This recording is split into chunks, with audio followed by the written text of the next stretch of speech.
అందరూ కూడా దయచేసి కొంత సమయం జాగ్రత్తగా దేవుడి వాక్యమును వినటానికి మీరు ప్రయాసపడండి. ఎవరు కూడా నిర్లక్ష్యం చేయకుండా వాక్యం చెప్తున్నప్పుడు చాలా శ్రద్ధగా దేవుని యొక్క మాటలను మీ జీవితాలను విలువైనలను నింపబట్టుకును మనందరం కూడా దేవుని యొక్క ఉద్దేశములను గ్రహించుటకును కావలసిన విధముగా కొన్ని మాటలను గ్రహించాలి. ఓకే, కుడి వచ్చిన అందరికీ ప్రభునాములు శుభాలు వందనాలు తెలియజేస్తున్నాను. సమయానుకూలతను బట్టి దేవుడు ఇచ్చినటువంటి సందర్భంలో యేసుక్రీస్తు వారు ఈ భూలోకంలోనికి వచ్చిన తర్వాత ఈ భూమి మీద ఆయన సజీవుడిగా 33.5 సంవత్సరములు జీవించిన తర్వాత చివరి దినము అంటే చివరి దినం అంటే నాకు తెలుసా, చివరి రోజు అంటే బ్రతుకులో లాస్ట్ రోజు, దానిని చివరి దినం అంటారు. చివరి దినమున ఆయనకు జరిగినటువంటి సంఘటనను మనం ఆలోచిద్దాం. ప్రతి మనిషి జీవితంలో చివరి దినాలు ఉంటాయి. ఆ చివరి దినాన్ని అతనికి ఏమి జరుగుతుందో మనం పెద్ద గ్రహించాం. ఇప్పుడు భూమి మీద పుట్టిన మన అందరి జీవితాల్లో ఎంతో మంది మన కనుల ముందే ఈ లోకయాత్ర ముగించుకొని వెళ్ళిపోయిన వాళ్ళు ఉన్నారు. వారి చివరి దినమున, వారి చివరి రోజులు చాలా కష్టతరమైన దినాలు ఉంటాయి. వారి మరణానికి అప్పగించబడే రోజులు కొద్దిగా ఇబ్బందికరంగాను, కొద్ది కష్టతరమైనటువంటి రోజులు ఉన్నాయి. అయితే యేసుక్రీస్తు వారి యొక్క చివరి దినాన జరిగినటువంటి సందర్భాన్ని ఈరోజు మనము ధ్యానిద్దాం. చాలా మంది ఈ దినాన ఏం చేస్తారంటే పాపము అంటే వాళ్ళకి తెలిసినటువంటి ఉద్దేశములను బట్టి, వాళ్ళకి తెలిసినటువంటి జ్ఞానమును బట్టి ఈ దినమున దేవుని యొక్క ఉద్దేశమును బట్టి యేసుక్రీస్తు వారి యొక్క చివరి దినాన జరుగుతున్నటువంటి కొన్ని మార్పులని ఆలోచించుకొని కొద్దిగా అవగాహనకి వెళ్ళిపోతూ దీన్ని ఒక పెద్దగా పండగగాను, ఏదో వాళ్ళకు కావాలి కాబట్టి పండగలు, క్రైస్తవులు కూడా పండగలు ఉండాలని కొన్ని పండగలుగా ఇక్కడ పెట్టుకున్నారు అంతే. ఇక్కడలో ఇది పండగ అనేటువంటిది పాపము వాళ్ళకు పండగ ఎందుకు పెట్టుకున్నారో తెలియదు, జరిపించుకుంటున్నటువంటి ఎడకో తెలియదు, జరిగిస్తున్నటువంటి దైవజనులకు చాలా మందికి తెలియదు. ఆచారపూర్వకంగా పెట్టుకున్నారు, ఆచారానుసారంగా పోతున్నారు. ఈ రోజు కూడా ఇలా ఉండాలని, ఏదో ఇలా జరగాలి, ఇలా జరిగించాలని కొంచెం తెలిసి అంటారు చూడండి, తెలిసి తెలియని జ్ఞానం అంటారు. తెలిసినోడు కాదు, తెలియనోడు కాదు. ఇప్పుడు తెలిసి తెలియని జ్ఞానాన్ని ఆధారం చేసుకొని తెలిసిన దాన్ని ముందుంచుకుంటారు, తెలియని దాన్ని వదిలేస్తూ ఉంటారు. వాళ్ళకి తెలిసిన 2 మాటలే నిజమనుకొని భావిస్తూ పోతారు. కానీ బైబిల్ గ్రంథంలో ఉన్నటువంటి సత్యం చాలా లోతుగా ఉన్నది. అది పూర్తిగా తెలుసుకుంటేనే అర్థమవుతుంది, కానీ ఏదో నామకార్థంగా తెలుసుకుంటే అర్థమైంది కాదు బైబిల్. ఈ రోజులలో మన జీవితాల్లో కూడా మనము కూడా కొన్ని ఆలోచించినప్పుడు యేసుక్రీస్తు వారి గురించి మనుషులమైన మనం తెలుసుకోవటం మానేశాం. యేసుక్రీస్తు గురించి మనం తెలుసుకోవటం మానుకున్నాం. ఎవరికి యేసుక్రీస్తు గురించి అవసరమా? మీరు అనుకోవచ్చు, అవసరం ఎందుకు లేదంటే యేసుక్రీస్తు వారి రోజు ఎలా ఉపయోగపడుతున్నాడంటే, నేను చాలాసార్లు చెప్పినట్టుగా మళ్ళా చెప్తున్నాను, రోగాలు తీసేసేవాడు గాను, అప్పులు తీర్చేవాడు గాను, బాధలు తీసేసేవాడు గాను, ఏదో కష్టాలు ఉంటే ఆడికి పోతే మా కష్టాలు తీరతాయి అనేటట్టుగా యేసుక్రీస్తు వారిని నమ్ముతున్నారు. కానీ మరి విధంగా నమ్మట్లేదు. యేసుక్రీస్తు వారిని అలా నమ్ముకుంటున్నారు, కానీ నిజముగా లోకంలోనికి వచ్చినటువంటి రక్షకుడు, మా అందరి జీవితాలను బాగు చేసేటువంటి వాడు, మా అందరి బ్రతుకులను వెలుగులోనికి తీసుకొచ్చేవాడని ఎవరు నమ్మట్ల. అందుకని ఈరోజు ప్రార్థన అనగానే ఏదేదో పండగలను, ఫంక్షన్లకు అలవాటు పడిపోయినా చెల్లాలంతే. భక్తి లేదు, భయం లేదు. ఎందుకంటే వాళ్ళు ఏదో చేసుకుంటున్నారు, మేము ఏదో చెయ్యాలి. అవునా? ఇప్పుడు లోకస్తులు వాళ్ళకొక ఆచార పద్ధతి ప్రకారము వాళ్ళకు ఉన్నటువంటి పద్ధతులను బట్టి వాళ్ళు ఏం చేస్తారంటే సంబరాల కోసం పండగ పెట్టుకున్నారు. మనము కూడా సంబరాల కోసం, సంతోషాల కోసం పండగ పెట్టుకున్నాం. అంతే కదా? పండగ అనగానే కొత్త బట్టలని, కొత్త పిండి వంటకాలని, ఏడవాలని, నవ్వాలని, నవ్వే పండగ, ఏడ్చే పండగ, మాంసం తినకూడని పండగలు, మాంసం తినే పండగలు ఎవరు నేర్పించారో బాబు నాకు అర్థం కాదు. కొన్ని పండగలకు మాంసం తినకూడదంట, కొన్నిటికి తినాలంట. కొన్ని పండగ రోజులేమో మేము సంతోషంగా మొహం ఉండకూడదంట, కొన్ని పండగ రోజులు సంతోషంగా నవ్వుతూ నవ్వుతూ కలకలాడుతున్నారంట. అంటే ఏం నేర్చుకున్నారు అసలు క్రైస్తవులు? మనం అనుకోవచ్చు ఎవరు నేర్పించారని. మీరు చూస్తే 100కు 90 మంది ఇటే పాటిస్తారు. 100కు 90 మంది. ఆ 10 మంది కూడా అటు వెళ్ళాలి ఇటు వెళ్ళాలి అర్థం కాక పాపం తంటాలు పడుతున్నారు. అందుకని మీకు పోయిన వారం కాకుండా అంత ముందు వారం ఒక వాక్యం చెప్పాను, మీకు గుర్తుందో లేదు. ఏం చెప్పానంటే యేసు ప్రభు దగ్గర కొందరు వచ్చి, ప్రభువా రక్షణ పొందువారు కొద్దిమందేనా అన్నాడు. అన్నప్పుడు యేసు ప్రభు చెప్పిన మాట ఏంది? ఇదిగో అనేకులు ప్రవేశింప చూస్తున్నారు కానీ ఇరుకు మార్గంలో ప్రవేశించాలని అనేకులు చూస్తారు కానీ వారు వాళ్ళకి అనేది ఇరుకు మార్గంలో పోతే ఎవరు మన వాళ్ళు పట్టించుకోరు. అర్థమైందా? ఈరోజు ప్రార్థన అంటే ఏదో మీకు చెప్పినట్టుగా మనం అనుకున్నట్టుగా మోకాళ్ళ మీద కూర్చొని 2 నిమిషాలు కళ్ళు మూసుకొని ఏదో జపం చేసినట్టు చేస్తున్నది ప్రార్థన జనాలకు అంతే. అసలు ప్రార్థన అంటే కూడా తెలియదు, తెలిసినా కూడా దాని గురించి అర్థం చేసుకునేటువంటి జ్ఞానము చాలా మందికి లేదు. నేను అందరికీ లేదంటున్నా, చాలా మందికి అంటున్నాను. ఎందుకంటే లోకము వెళ్ళేటట్టుగా మనం వెళ్ళాలి. అర్థమైందా? నలుగురు నడిచే దారిలో మనం నడవాలి. కానీ యేసు ప్రభువు లోకానికి ఏమయ్యాడు? అది ఇక్కడ వచ్చిన తలకాయ. లేకపోతే మనం కూడా వెళ్ళిపోవచ్చు. యేసు ప్రభు లోకానికి వేరైపోయినాడు. ఏమంటున్నారంటే మీ రాజ్యం వేరు, నా రాజ్యం వేరు, మీ పద్ధతులు వేరు, నా పద్ధతులు వేరు, మీ ఆలోచన వేరు, నా ఆలోచన వేరు. నేను లోకానికి విరోధిని అన్నాడు. నేను లోకానికి విరోధి అంటే లోకము మనకు ఏమైందంటుంది బైబిల్? శత్రుత్వం ఉంది. లోకము చేసింది మనము చేయకూడదు అని. కాబట్టి ఇప్పుడు ఏమనుకున్నటువంటి పరిస్థితులను బట్టి వాళ్ళకున్న పద్ధతులను బట్టి వాళ్ళు చూస్తే యేసు ప్రభువుకు జరిగినటువంటి సందర్భాలు అన్నీ చూస్తుంటాం, కానీ భక్తి అనేది నామకార్థం అయిపోయింది లోకంలో.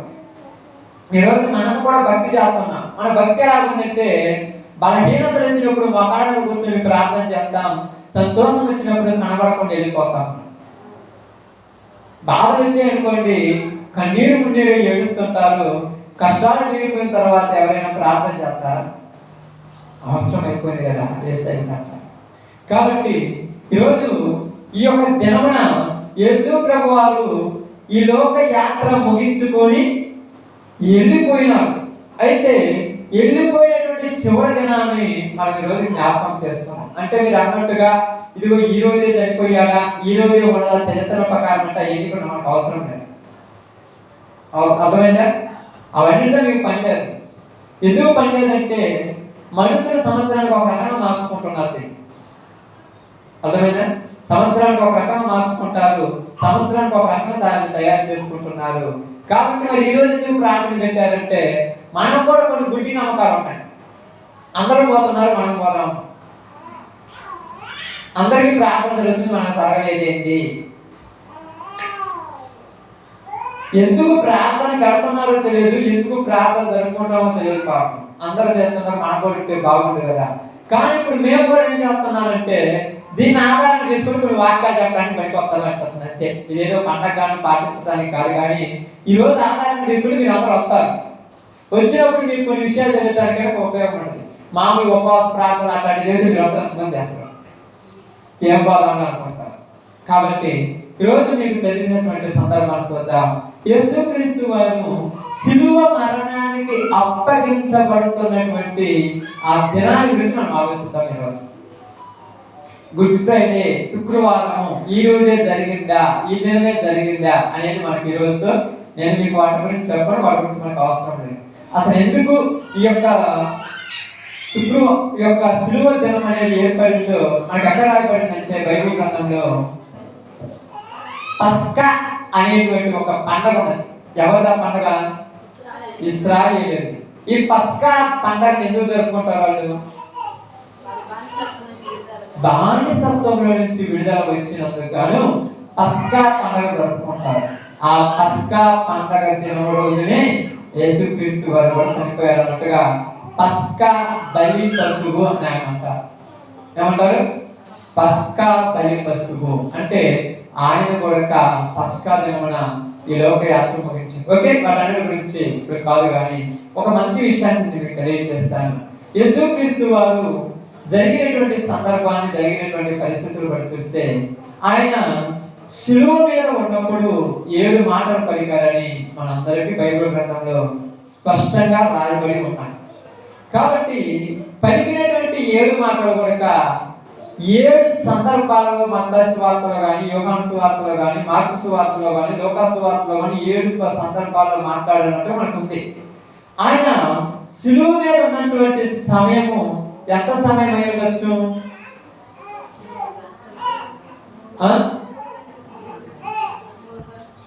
ఎంత సమయం ఆయన శిలువ మీద ఉన్నాడు? ఆయనను శిలువ వేసిన సమయం ఎంత? ఉదయం 9 గంటలు. ఆయనను శిలువ మీద నుంచి దించింది సాయంత్రం 3-4 అని అనుకుంటాం. కాబట్టి ఉదయం 9 గంటల నుంచి సాయంకాలం 3 గంటల వరకు కూడా 6 గంటల సమయం ఆయన ఎక్కడ ఉన్నాడు? శిలువ మీద ఉన్నారు. కాబట్టి మనకు కూడా ఏమనిపిస్తుందంటే 6 గంటల సమయం ఆయన శిలువ మీద ఉన్నాడు కాబట్టి మనకు కూడా 6 గంటల సమయం ప్రార్థన చేద్దామని ఒక గుడ్డి నమ్మకం ఎలా పుట్టిందంటే, ఇలాకేమి తెలియదు పాపం. తెలిసిన వాళ్ళైతే బాగుండు, వీళ్ళు తెలిసిన వాళ్ళైతే బాగుండు. ఇలాకేమి తెలియదు, ఇలాకేమి నేర్చుకోలేదు, వీళ్ళు ఏది గ్రహించలేదు. 6 గంటలతోటి శిలువ మీద ఆయన ఉంటే 6 గంటలకు ఆయన మాట్లాడిన ఎన్ని మాటలు? 7 మాటలు. 7 మాటలు మాట్లాడేటువంటి ఆయన 7 మాటలను మనం అర్థం చేసుకొని దాని గురించి ధ్యానించుకోవాలని 7 మాటలు 6 గంటలతో కూర్చొని వీళ్ళు కూడా ఏదేదో కాలక్షేపం కోసం కన్నీరు మున్నీరు అవుతూ ప్రార్థన చేద్దాం అనుకుంటే ఏదో బాధలతో కూర్చుంటారు, కానీ అది భక్తి కాదు. ఇది భక్తి అంటారా? దాన్ని భక్తి అంటారు. దాన్ని ఏమంటారంటే ఆచారం. ఆచారం అంటారు, అదంతే. కాబట్టి యేసు ప్రభువారు ఈ రోజు చనిపోయాడని తెలుసుకున్నప్పుడు చనిపోయిన రోజే గుర్తుపెట్టుకోవాల్సిన పని లేదు. చనిపోయిన 2000 సంవత్సరాల కాలం నుంచి నేటి దినం వరకు ప్రతి దినము నీ కొరకు చనిపోయాడు ఆయన. ప్రతిరోజు నీ కొరకు జ్ఞాపకం ఉంచుకోవాలి. కాబట్టి 6 గంటల సమయంలో ఆయన పలికినటువంటి 7 మాటలను మనం అర్థం చేసుకుంటే మొట్టమొదటిగా ఆయన మాట్లాడే మాట ఏంటంటే, ప్రభువా వీరేమి చేయుచున్నారో వీరికి తెలియదు, వీరిని క్షమించుము. రెండవ మాట ఏం మాట్లాడాడు? ఇదిగో నేడు నువ్వు నాతో కూడా పరదేశిలో వద్దువో. మూడవ మాట ఏమన్నాడు? అమ్మా ఇదిగో నీ కుమారుడు. నాలుగవ మాట ఏమన్నాడు? నా దేవా నా దేవా ఈ వేళ నన్ను చేయి విడితే అన్నాడు. ఐదవ మాట నేను దప్పికొని ఉన్నాను అన్నాడు. ఆరవసారి ఏమన్నాడంటే అంతా సమాప్తం అన్నాడు. చివరిగా ఏమన్నాడు తెలుసా? తండ్రి నీ చేతికి నా ఆత్మను అప్పగిస్తున్నాను ఆయన కన్ను మూశాడు. అయితే ఈ 7 మాటలను కూడా 6 గంటలలో ఆయన పలికినాడని మనం అనుకుంటే, ఈ రోజు మనం నేర్చుకోవాల్సింది ఏమిటంటే సిలువ మీద ఆయన ఉన్న సమయాన్ని ఆలోచిస్తున్నారు, కానీ ఆయన చేసినటువంటి త్యాగం గురించి ఎవరికి తెలియదు. పాపం 6 గంటల సిలువ మీద ఉంటే నీ పాపమే పోదు. ఆయన చేసిన త్యాగం చాలా గొప్పది. ఆ త్యాగం గురించి ఈ 6 గంటలతో సిలువ మీద పలికిన 7 మాటలు నేర్చుకుంటున్నారు, కానీ క్రైస్తవులు యేసు ప్రభు నేర్పించినటువంటి దాన్ని నేర్చుకోవాలి. అందుకని క్రైస్తవులు అన్నీ ఉంటాయి, కానీ విశ్వాసము, ఓర్పు, సహనము, దీర్ఘశాంతము, దయాళత్వము, ప్రేమ, ఆప్యాయతలు ఉండవు. ఎవరికి? ఈ 7 మాటల గురించి తెలిసిన వాళ్ళకు. అసలు తెలియాల్సింది యేసు ప్రభు జీవితం గురించి, దాని గురించి నేర్చుకున్న వాళ్ళకి ఎన్నో ఉంటాయి.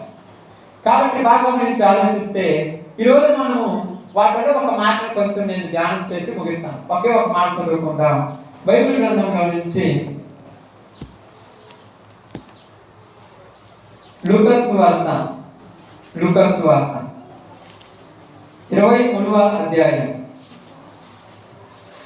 43వ వచనాన్ని జాగ్రత్తగా చదువుదాం. అందుకు ఆయన వానితో, నేడు నువ్వు నాతో కూడా పరదైక్షులో ఉండు అని నిశ్చయముగా నీతో చెప్పుచున్నాను. దేవుడి మాట మన మధ్య ఆశీర్వదించిన గాక. ఆమేన్. చాలా జాగ్రత్తగా ఆలోచించండి, చాలా జాగ్రత్తగా గమనించండి. ఇది పలికినటువంటి మాటల్లో రెండవ మాట. ఆయన మొదటి మాట, తండ్రి వీరేమి చేయుచున్నారు, వీరికి తెలియదు కనుక వీరిని క్షమించము, క్షమాపణ కోరుతున్నాడు పరలోకంలో ఉన్న తండ్రిని. ఎవరిని క్షమించమంటున్నాడు? ఎవరిని క్షమించమంటున్నాడు? శిలువ మీద ఆయన ఉన్నాడు, కింద ప్రజలు ఉన్నారు. కింద ఉన్న ప్రజలని క్షమాపణ కోరుతున్నాడు. వీరిని క్షమించుము, వీరిని క్షమించు.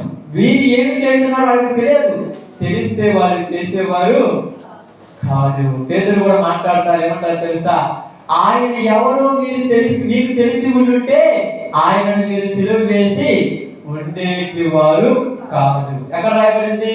అపోస్తలుల కార్యములో రాయబడింది. ఒకసారి చెప్పాను, కుంటివారికి కలిగిన స్వస్థత గురించి. ఇదిగో మీకేం చెప్పాను?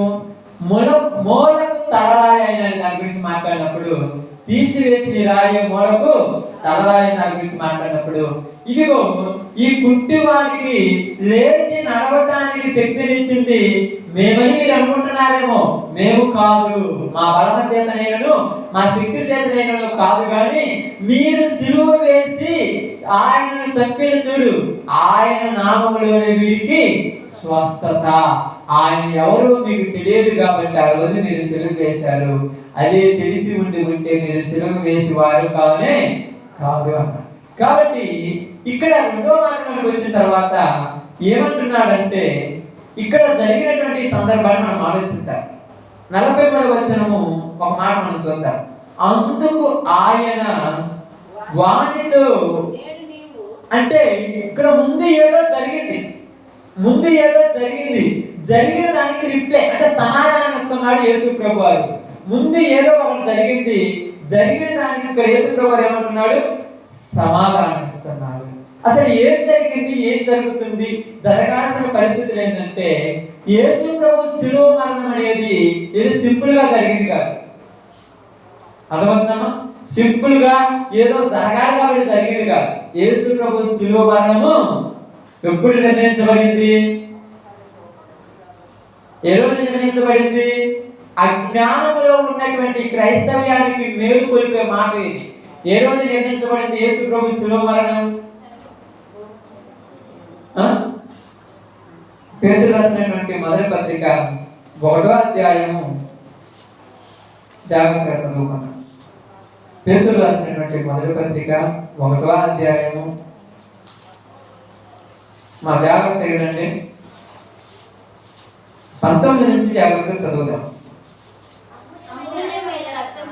అమూల్యమైన రక్తము చేతను అనగా నిర్దోషును నిష్కళంకుడును గొర్రె పిల్ల వంటి క్రీస్తు రక్తము చేత విమోచింపబడితరని మీరు ఎరుగుదురు కదా.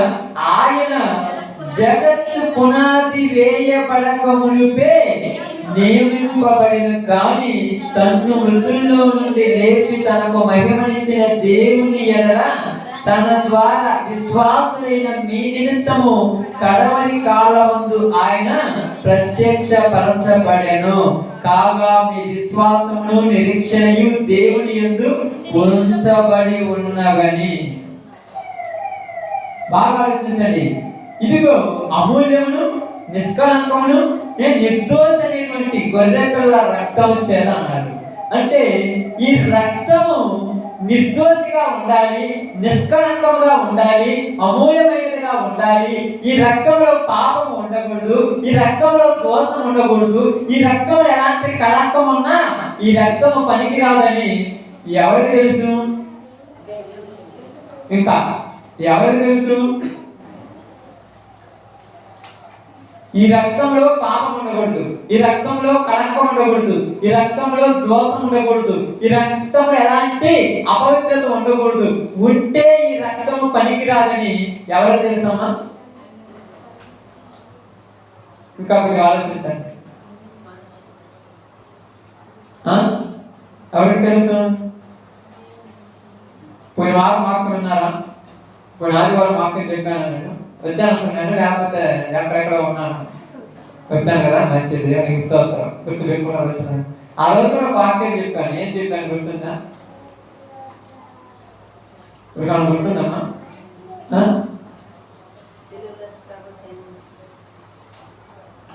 దేవునికి స్తోత్రం. ప్రార్థన చేసుకున్నా వెళ్ళిపోతాను. ఎందుకోవాలి? నేను గంటలు కూర్చోవడం, ఇది అందులో ఉండటం, రేగులకి సమంట గారిపోతాను. ఊరన్నా చూస్తే గొప్ప, ఇప్పుడు దాకా ప్రార్థన పోయించారు, ఇట్లాంటి భక్తి పనులు ప్రపంచంలో లేదని వాళ్ళు అనుకోవడం ఎందుకు పట్టుగా?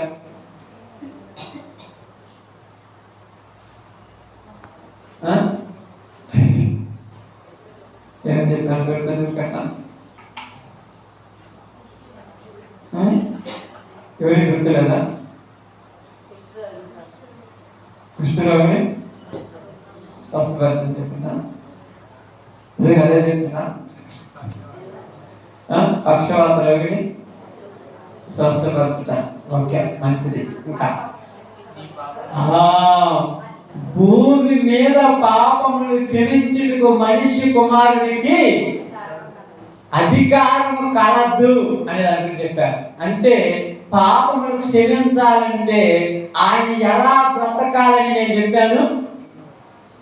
ఏ పాపం ఎరగకుండా, ఏ శాపం చేయకుండా, ఏ కోరికలు లేకుండా, ఏ పాపం జోలికి వెళ్ళకుండా, ఏ అపవిత్రత చేయకుండా నేను ఉండాలి. ఇలా ఉంటేనే నా రక్తం వల్ల ఈ ప్రజలకు పాప క్షమాపణ కలుగుతుంది అని ఆయన గ్రహించిన వాడు కనుక అప్పుడప్పుడు ఆయన పాపం వచ్చినా, అప్పుడప్పుడు ఆయన శరీరంలో కోరికలు పుట్టినా, అప్పుడప్పుడు ఆయన శరీరంలో అనిపించినా అన్నిటినీ అనుసుకొని మన పాపాల కోసం ఆయన బలి కావలసిన వాడే ఉన్నాడని అన్నిటినీ కూడా ఓర్చుకొని బ్రతికాడు అని చెప్పాను.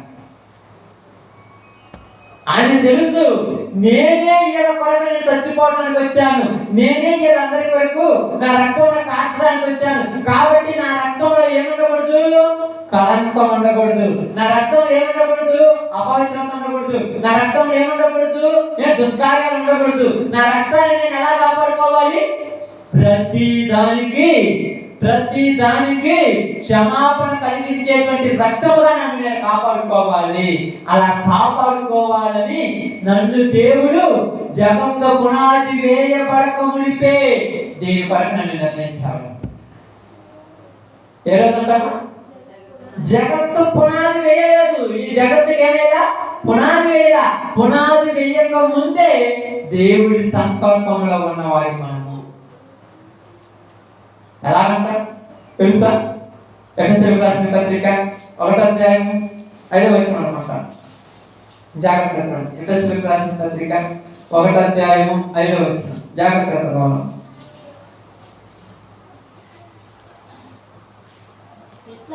ఎట్లనగా తన ప్రియుని యందు తాను ఉచితముగా మనకు అనుగ్రహించిన తన కృపా మహిమకు కీర్తి కలుగునట్లుగా తన చిత్త ప్రకారమైన దయా సంకల్పము చొప్పున యేసుక్రీస్తు ద్వారా తనకు కుమారులుగా స్వీకరించుటకై మనముల ముందుగా నిర్ణయించుకొని మనము తన ఎదుట పరిశుద్ధులను నిర్దోషులుగా నిలవబడి ఉండవలనని జగత్తు పునాది వేయబడక మునిపే ప్రేమ చేత ఆయన క్రీస్తులో మనల్ని ఏర్పరచుకొనెను. ఎవరిలో ఏర్పరచుకున్నాడు? క్రీస్తులో. ఎప్పుడు ఏర్పరచుకున్నాడు? జగత్తు పునాది వేయబడక మునిపే. ఈ శిలువ త్యాగం అనేది ఎప్పుడు నిర్ణయించబడింది? జగత్తు పునాది వేయబడక మునిపే. ఈ లేదు పాపం మనకు వచ్చింది, నేను వచ్చింది అనుకుంటే ఎలాగైతే తెలుస్తుంది? జగత్తు పునాది వేయబడక మునిపే దేవుడు ఈ లోకంలో మనుషులమైన మనల్ని సృష్టించిన మనం మళ్ళా అపరాధంలో పడిపోతామని, అపరాధంలో పడిపోయిన మనందరి కొరకు తన కుమారుడైన యేసుక్రీస్తు వారు వచ్చి ఆయన రక్తము చేత మన పవిత్రులుగా చేయాలని దేవుడు ఏర్పరిచిన సంకల్పం.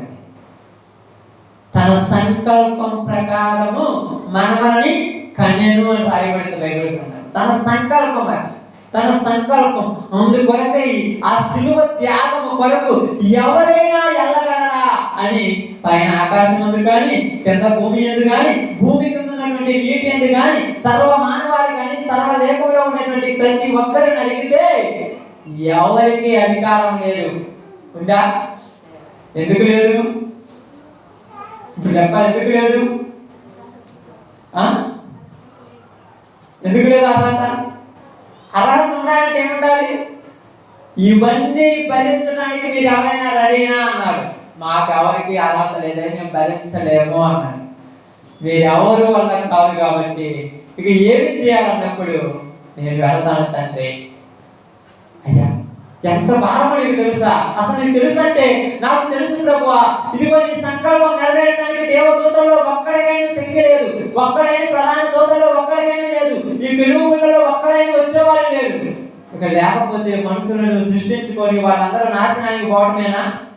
వాళ్ళని కావాలంటే ఓర్చుకోవాలి. నేను రెడీ, నేను సిద్ధమేనయ్యా, ఇవన్నీ ఓర్చుకోవాలి, నేను ఓర్చుకుంటానయ్యా, ఇవన్నీ చేయించాలి, నేను చేయిస్తానయ్యా. అందుకని ప్రకటన గ్రంథంలోకి వెళ్ళి చూసినప్పుడు ఇదిగో నేను చూడగా ఆ యొక్క గ్రంథమును విప్పుటకు ఎవరి వల్ల? ఏ గ్రంథం విప్పుటకు? దిగువ గొర్రె పిల్ల చేతిలో ఉన్నటువంటి ఒక గ్రంథం ఉంది. ఆ గ్రంథం ఎవరు విప్పలేకపోయినప్పుడు అప్పుడు విప్పువాడు వచ్చాడు, అధికారం కలిగిన వాడు వచ్చాడు. ఆ గ్రంథం విప్పే అధికారం ఆయనకి వెళ్ళింది. ఎందుకుందంటే శిలువ మరణాన్ని జయించాడు కనుక. ఆ శిలువ మరణాన్ని జయించాడు. అందుకని పైన ఆకాశంలో ఉన్నటువంటి దూతల సమూహంలో 24 పెద్దల సమూహంలో ఉన్నప్పుడు ఆ గ్రంథం ఎవరు విప్పుతారని చూస్తే విప్పటానికి నేనేం చేసి వచ్చాను అన్నాడు ఆయన. అధికారంతో వచ్చాను, అధికారంతో నేను వచ్చాను, నాకు అధికారం ఉన్నది. అది జగత్తు పునాది ముందే వేయబడి ఉంటే ఈరోజు నువ్వు పండగను ఆచారంగా ఆచరించేస్తుంటది. అస్సలు కొద్దిగా తెలివిందా, జ్ఞానం ఉందా మనుషులకి? అసలు నువ్వు ఆచరించడానికి ఇది కలిగింది ఎందుకంటే ఇది సంకల్పం. ఆ సంకల్పానికి అనుగుణంగానే యేసు ప్రభు ఈ లోకంలోకి వచ్చాడు, దాన్ని నెరవేర్చాడు. నెరవేర్చినటువంటి ఆ చివరి రోజు మనం గమనిస్తే ఆయన తన శిష్యులతో కూడా ఏమన్నాడు తెలుసా? ఇదిగో మీలో ఒకడు నన్ను, ఆయన తెలుసుగా, ఇదిగో ఈ రాత్రి గొర్రెల కాపరిని పడతారు, గొర్రెలన్నీ ఆయన తెలుసుగా, నాకు కలగబోతున్న మరణం నాకు తెలుసు, అది మీరు ఎవరో కూడా భరించలేరు నాకు తెలుసుగా. పేతురు ఇదిగో ఉదయకాలం కోడిపోయే మునిపే నువ్వు నన్ను ఎరుగలని ముమ్మారు అడిగావు. అబ్బా ఎన్ని తెలుసు? ఆయనకు అన్ని తెలుసు, తెలిసే సిద్ధమైపోయినాడు. క్రైస్తవ జీవితం అంటే నీకు తెలిసిందే, తెలిసిన దాన్ని చేయటమే నీ వల్ల కాదు. ఈరోజు తెలియని దాన్ని ఏం చేస్తా? మీకు తెలియదు అక్కడ బాధలు ఓర్చుకోవాలి, తిట్టినా ఓర్చుకోవాలి, తగినా ఓర్చుకోవాలి, అబద్ధాలు ఆడకూడదు, దొంగతనాలు చేయకూడదు, ఇవన్నీ నా దగ్గర కొత్త వచ్చినప్పుడు నేను ఓర్చుకోవాలి. నీకు తెలుసుగా, తెలిసిందే నీ జీవితం. తెలియదు అనుకుంటున్నారు పాప మనము. ఎప్పుడు ఏం జరుగుతుందో నాకు తెలియదు అనుకుంటున్నారు. ఎవరు చెప్పారు? నీకు అన్నీ తెలుసు, నీ మీదకి వస్తాయి. నువ్వు ప్రార్థన చేస్తుంటే నీ దగ్గరికి కష్టాలు వస్తాయి, నువ్వు ప్రార్థనలో ఉంటే నీకు ఇబ్బందులు వస్తాయి, నువ్వు ప్రార్థనలో ఉంటే నీకు కష్టాలు సమస్యలు వస్తుంటాయి, నిన్ను అనేక మంది ఇబ్బందులు పెడుతుంటారు, నిన్ను చూసి ఏడం చేస్తారు. నువ్వు ఓర్చుకోవాలంటే ఆ రోజు ఇంత చెయ్యండి, నేను మునుగుతాను వచ్చి అన్నా. రెడీ అయ్యే కదా వచ్చింది, రెడీ కాకుండా వచ్చినవా? సిద్ధమయ్యే కదా వచ్చింది, సిద్ధం కాకుండా రాలేవుగా. నేను సిద్ధమే ఉన్నావుగా. నీకు ఇష్టమేనంటే నాకు ఇష్టమే, ఇలా చేస్తామంటే చేస్తాను, కష్టాలు వచ్చినా, బాధలు వచ్చినా, ఇబ్బందులు వచ్చినా, సమస్యలు వచ్చినా ఓర్చుకుంటానంటే ఓర్చుకుంటాను. ఎందుకన్నావు? అన్నీ తెలిసి నీకు. కానీ ఈరోజు ఏం చేయలేకపోతున్నావు? జయించలేకపోతున్నావు పాపం. ఈరోజు మనం తెలియకుండా చేసి ఏమని అంటారు? నాకు తెలియదు అంటారు. ఎవరు చెప్పారు నీకు తెలియదని? ప్రార్థనకు వచ్చిన తర్వాత ఏంటి చేయాలని నీకు చెప్పలేదా? బాప్తిసం తీసుకున్న తర్వాత ఏంటి చేయాలని నీకు చెప్పలేదా? మరి తెలియదని ఎందుకంట? కాబట్టి ఇక్కడ ఏమన్నారు తెలుసా? జగత్తు పునాది వేయబడక మునిపే ఆయన ముందుగానే నిర్ణయించబడిన వాడు. ఆయన తన సంకల్ప ప్రకారం ఈ లోకంలోనికి వచ్చాడు. వచ్చి నీకు నచ్చినా నీకు నచ్చకపోయినా, నీకు ఇష్టం ఉన్నా నీకు ఇష్టం లేకపోయినా నీ కొరకు నేను చచ్చిపోతాను అన్నాడు. చాలా మంది ఏమనుకుంటారు తెలుసా? వాళ్ళకి నచ్చదు మేము ప్రార్థనకు రామని. నువ్వేం చేయాలి? నీకు నచ్చినా నచ్చకపోయినా వాళ్ళ కొరకు నువ్వు ప్రార్థన చేయాలి. వాళ్ళు ఒప్పుకుంటే చేసేదండి. ఒప్పు కాకుండా నువ్వు ప్రార్థన చేయాలి. వాళ్ళకి చెప్పాలి, వాళ్ళు బాగలేదని తెలిసిరా ప్రార్థన చేయి అంతే. వాళ్ళకి నచ్చినా వాళ్ళు అంటారు నా కొరకు చేయొద్దు అంటారు. నువ్వు మా దగ్గర పోయి చేస్తున్నావా? చాలా మందికి నచ్చలా యేసు ప్రభు వారు. నచ్చలేదు కాబట్టి చిలువేమన్నారు. కొంతమంది ఏమన్నారంటే మా కొరకు నువ్వు చచ్చిపోవాల్సిన పని లేదన్నారు. నీకు నచ్చినా నచ్చకపోతే నేను చచ్చిపోవటానికి వచ్చింది. నేను వచ్చింది దేనికి? వచ్చింది దేనికమ్మా? సెలవు మీద చనిపోవడానికైనా కాకపోతే ఆయన దేనికన్నా వచ్చాడా? ఇప్పుడు ఈ రోజు పాప అయ్యో నీకు ఎన్ని శ్రమలు ఎందుకు పడ్డావు నువ్వు ఏడు చేస్తున్నావు నాకు అర్థం కాదా? ఆయన త్యాగమే కదా, ఆయన దానికోసం అది వచ్చింది. మరి నువ్వు ఈ రోజు లేకుండా అక్కడ నటిస్తున్నా. వీడికి వచ్చి 3 గంటల తోడు 3 నిమిషాలే, 3 గంటల తోడు 3 నిమిషాలు మొహం నల్ల పెట్టుకొని ఏం తినకుండా ఏం తాగకుండా ఏం ఉండకుండా వెళ్ళకుండా ఉండి ఇంటికి పోయిన తర్వాత రేపు అయిపోయింది ఎల్లుండి పొద్దున్నే చికెన్ మటన్ తెచ్చుకొని తింటావా? ఆయన లేచాడంటే అంతకుముందు లేయలేదా? ఏంటంటే అయిపోయింది కదా నేను ప్రాంతం స్టార్ట్ చేద్దామని మళ్ళీ స్టార్ట్ చేస్తారు. నేను స్టార్ట్ చేస్తారు ఈ ప్రాంతం అన్ని బాగానే ఉండొచ్చు అంటారు. మళ్ళా దానికోసం ఎదురు చూస్తాను అంటారు. జగత్తు పునాది వేయబడక మునిపే అన్ని తన సంకల్పం ప్రకారమే జరుగుతున్నాయి. ఏదోను తోటలో ఆదాము అవ్వలను ఇద్దరు నుంచినప్పుడు ఆ పండు తింటారని దేవుడికి తెలుసా తెలియదా? మరి తెలిసిందుకు పెట్టాడు అది మనకు తెలిసిన ఒక పాయింట్. మీకు అందరూ చెప్పాను కాదంట. తెలిసేందుకు పెట్టాడు? ఇదిగో ఇది ఈ పండు తినాలి, తిన్న తర్వాత పాపంలో పడాలి, పడిన తర్వాత నా కుమారుడు యేసుక్రీస్తు వారు రావాలి, వచ్చి ఇలా పడక చనిపోవాలని ముందు నిర్ణయం. అని సాతాను వేసిన కుట్రకడేసింది అనుకున్నావా? ఆది కాండంలోనే ప్రారంభమైంది శిలువ త్యాగం. ఆ రోజు మరణానికి, ఆ రోజు పాపానికి బలం ఉంది. ఆ పాపానికి ఉన్న బలము ఈ యొక్క శిలువ మరణం ద్వారా ఏం చేశాడు? పాపాన్ని కొట్టేశాడు. మరణం కొట్టివేయబడింది. ఓ మరణమా నీ విజయం ఎక్కడ? మరణాన్ని కొట్టేశాడు. దేని ద్వారా? శిలువ త్యాగం ద్వారా. ఆదాము అవ్వలు చేసేటప్పుడు మనం ఏమనుకున్నామంటే ఆదాము గురించి మాట్లాడుతూ అవ్వమ్మ 10 నిమిషాలు ఓర్చుకోకూడదంటే ఎందుకు ఓర్చుకోవడదు? ఆ రోజు ఆమె ఓర్చుకొని ఉంటే ఈ రోజు యేసుప్రభు వచ్చేవాడా? ఆ రోజు ఆమె ఓర్చుకొని ఉంటే ఈ రోజు శిలువ త్యాగం జరిగేదా? ఇదంతా ఒక సంకల్పం. ఈ సంకల్పం అర్థం కాక మనందరం కూడా తలకాయ పడుతుంటాం. ఇది ఒక సంకల్పం. ఆది కాండంలోనే ప్రారంభమైంది శిలువ త్యాగం. మరణం ఎప్పుడైతే పాపం ఎప్పుడైతే స్టార్ట్ అయిందో అప్పుడు పాపానికి పరిహారం మనకు రెడీ చేసి పెట్టాడు దేవుడు. అర్థమైందా? పాపం ఎప్పుడైతే ప్రారంభమైందో దానికి పరిహారం రెడీ చేసి పెట్టాడు. ఆ రెడీ చేసిన పరిహారము భూమి మీదకి రావడానికి చాలా దినాలు పట్టింది. అర్థమైందా? బాగానండి. ఆ పరిహారం భూమి మీదకి రావడానికి మానవ శరీరం దాల్చుకొని భూమి మీదకి 6 అడుగుల యొక్క శరీరంగా రావడానికి ఎన్ని సంవత్సరాలు పట్టింది? ఆ శరీరం ఈ భూమి మీదకి వచ్చిన తర్వాత ఆయన పుట్టిన రోజు నుంచి చనిపోయేంత వరకు ఎక్కడ తప్పు చేస్తారేమో అని ఏం చేశారంట? వెతుకుతున్నాడు. ఎవడు? ఎవరో వెతికేది? అపవాది. ధైర్యం చెప్పండి, మీకు తెలుస్తుంది. ధైర్యం చెప్పండి, తప్పేం లేదు. ఎతికేది ఎవరు? అపవాది. గోతిగా అంటారు చూడండి, గోతిగా నక్కడ కాసుకొని ఉన్నాడు. ఆయన ఆడిపోతే ఆయన పక్కనే పోతున్నాడు. యాడ తప్పు చేస్తావా? అంత అవసరం లేదు. ఇలా పని పాట మానుకొని ఆయన చుట్టూ తిరగడం మీద నాకు అర్థం కదా. తప్పు చేస్తే పాపానికి పరిహారం లేదు. పాపానికి పరిహారం లేకపోతే మరలా ఇంకొకటి రావాలి. తప్పు చేయించాలని ఏర్పరిచారు ముందుగానే. తప్పు చేయించాలని చూస్తున్నాడు అపవాది గారు. తప్పు చేయించాలని ఏంటికి చేస్తున్నాడు అపవాది గారు. యేసుప్రభు చేస్తాడా? యేసుప్రభు తప్పు చేసి ఉంటే ఇంకా అసలు ప్రపంచమే ఉండేదిగా, ఈ జగత్తే ఉండేదిగా. కానీ అక్కడ ఏమన్నాడంటే మొట్టమొదటి మీరు గుర్తుపెట్టుకోవాల్సిందే తెలుసా? ఈ శిలువ త్యాగము తండ్రి సంకల్పంలో ఉంది. ఇది అర్థం కాక వీళ్ళేమంటారంటే మా కొరకు 33 సంవత్సరాల క్రితం వచ్చి 2000 సంవత్సరాల క్రితం వచ్చి భూమి మీద చచ్చిపోయినామంటారు. నీకేం తెలుసు? అది దేవుడికి తెలియదా? తెలియదా దేవుడికి? తెలుసు కాబట్టి తండ్రి కుమార పరిశుద్ధాత్మ ముగ్గురు ఏకమయ్యి ఏదో మనలో మన స్వరూపమందు మన పోలిక చొప్పున ఒక బొమ్మను తయారు చేద్దామని బొమ్మను తయారు చేసి ఆ బొమ్మ నాసికారంధ్రంలో జీవవాయువుని ఊది మానవుడిగా తయారు చేస్తే ఆ మానవుడు పాపంలో పడాలి. అంతే, పడాలి అని నిర్ణయం. అది పడకూడదని నువ్వు అనుకుంటే కుదిరింది. వాడు పడాలి, వాడు పడిన తర్వాత మళ్ళా రావాలి. అంత ఒక క్రమం ప్రకారం జరిగింది. సందర్భం అంతా ఒక క్రమం ప్రకారం జరిగింది.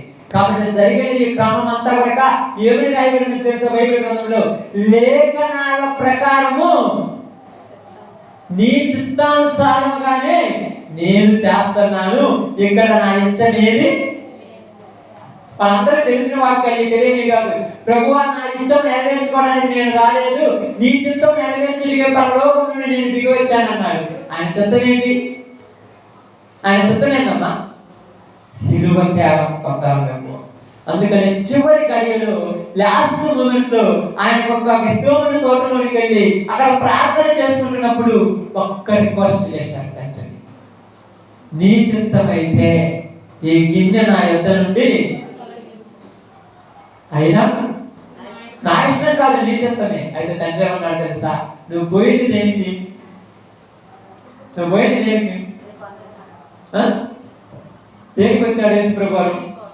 నువ్వు వచ్చింది చిలువ త్యాగానికి. చివరికి వచ్చిన దాకా తీసేయమంటే 33 సంవత్సరాల 5 నెలల 29 రోజులు నువ్వు పడిన ప్రయాసం అంతా అంత ఆలోచించావు. ఇన్ని రోజులు నువ్వు పడిన ప్రయాసం అంతా వ్యర్థమే. మరలా ఎవరు రెడీ కావాలి అలాంటి దాని కొరకు? మరలా ఎవరిని తయారు చేయాలి దాని కొరకు? ఈ టైంలో నేను కొంచెము సహాయం చేస్తున్నా. ఆ సహాయమే దేవుడిచ్చిన ధైర్యము, బలపరీక్షణ నాకు చెప్పాను. కాబట్టి మొట్టమొదటి మీరు గమనించవలసింది, సిలువ త్యాగం ఏ రోజు నుంచి ఉంది? జగత్తు పునాది వేయబడకముంది. ఇది అందరికీ తెలియదు, వాళ్ళ గురించి నేను పక్కన పెట్టండి. బైబిల్ గ్రంథంలో రిఫరెన్స్ తో సహా మీకు చెప్తున్నాను. రెండవది ఏం చేశారంటే, ఆయన సిలువ త్యాగంలోకి వచ్చిన తర్వాత ఆయన బాగా నుంచి ఆలోచించండి. రోమిలికి రాసిన పత్రికలో మళ్ళీ ఇదే మాట గురించి మనం మాట్లాడదాం. 16వ అధ్యాయం 25-26 వచ్చిన ఒకసారి చదువు. జాగ్రత్తగా రాసి పెట్టుకొని గుర్తుపెట్టుకోండి. 16 తీసారమ్మా? 25 నుంచి చదువుదాం.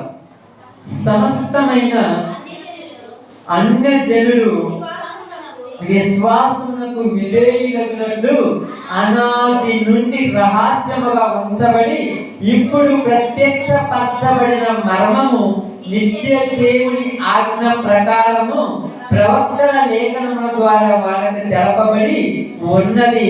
ఈ మర్మమును అనుసరించి ఉన్న నా సువార్త ప్రకారముగాను యేసుక్రీస్తును గురించిన ప్రకటన ప్రకారముగాను మిమ్మును స్థిరపరచుటకు శక్తిమంతుడగును అద్వితీయ జ్ఞానవంతుడైన దేవునికి యేసుక్రీస్తు ద్వారా నిరంతరం మహిమ కలుగును గాక. ఏ రోజు నుంచి అంటే అనాది కాలము నుండి రాయబడింది. ఏ రోజంట? అనాది కాలము, ప్రారంభ కాలం నుంచే ఈ మర్మము ఏమి చేయబడిందంటమ్మా? రహస్యముగా ఉన్నది. రహస్యము అంటే ఎవరికి కానరాలేదు. ఇప్పుడు ఈ మర్మాన్ని సువార్త ద్వారా నేను ఏం చేశానంటున్నాడు? సువార్త ద్వారా నేను మీకు తెలియపరుస్తున్నాను. ఎందుకు? సమస్తమైన అన్యజనులకు రక్షణ. ఏంటంట? సమస్తమైన అన్యజనులకు రక్షణ కలగాలి అన్న ద్వారా, సమస్తమైన మానవాళికి ద్వారా రక్షణ కలగాలి.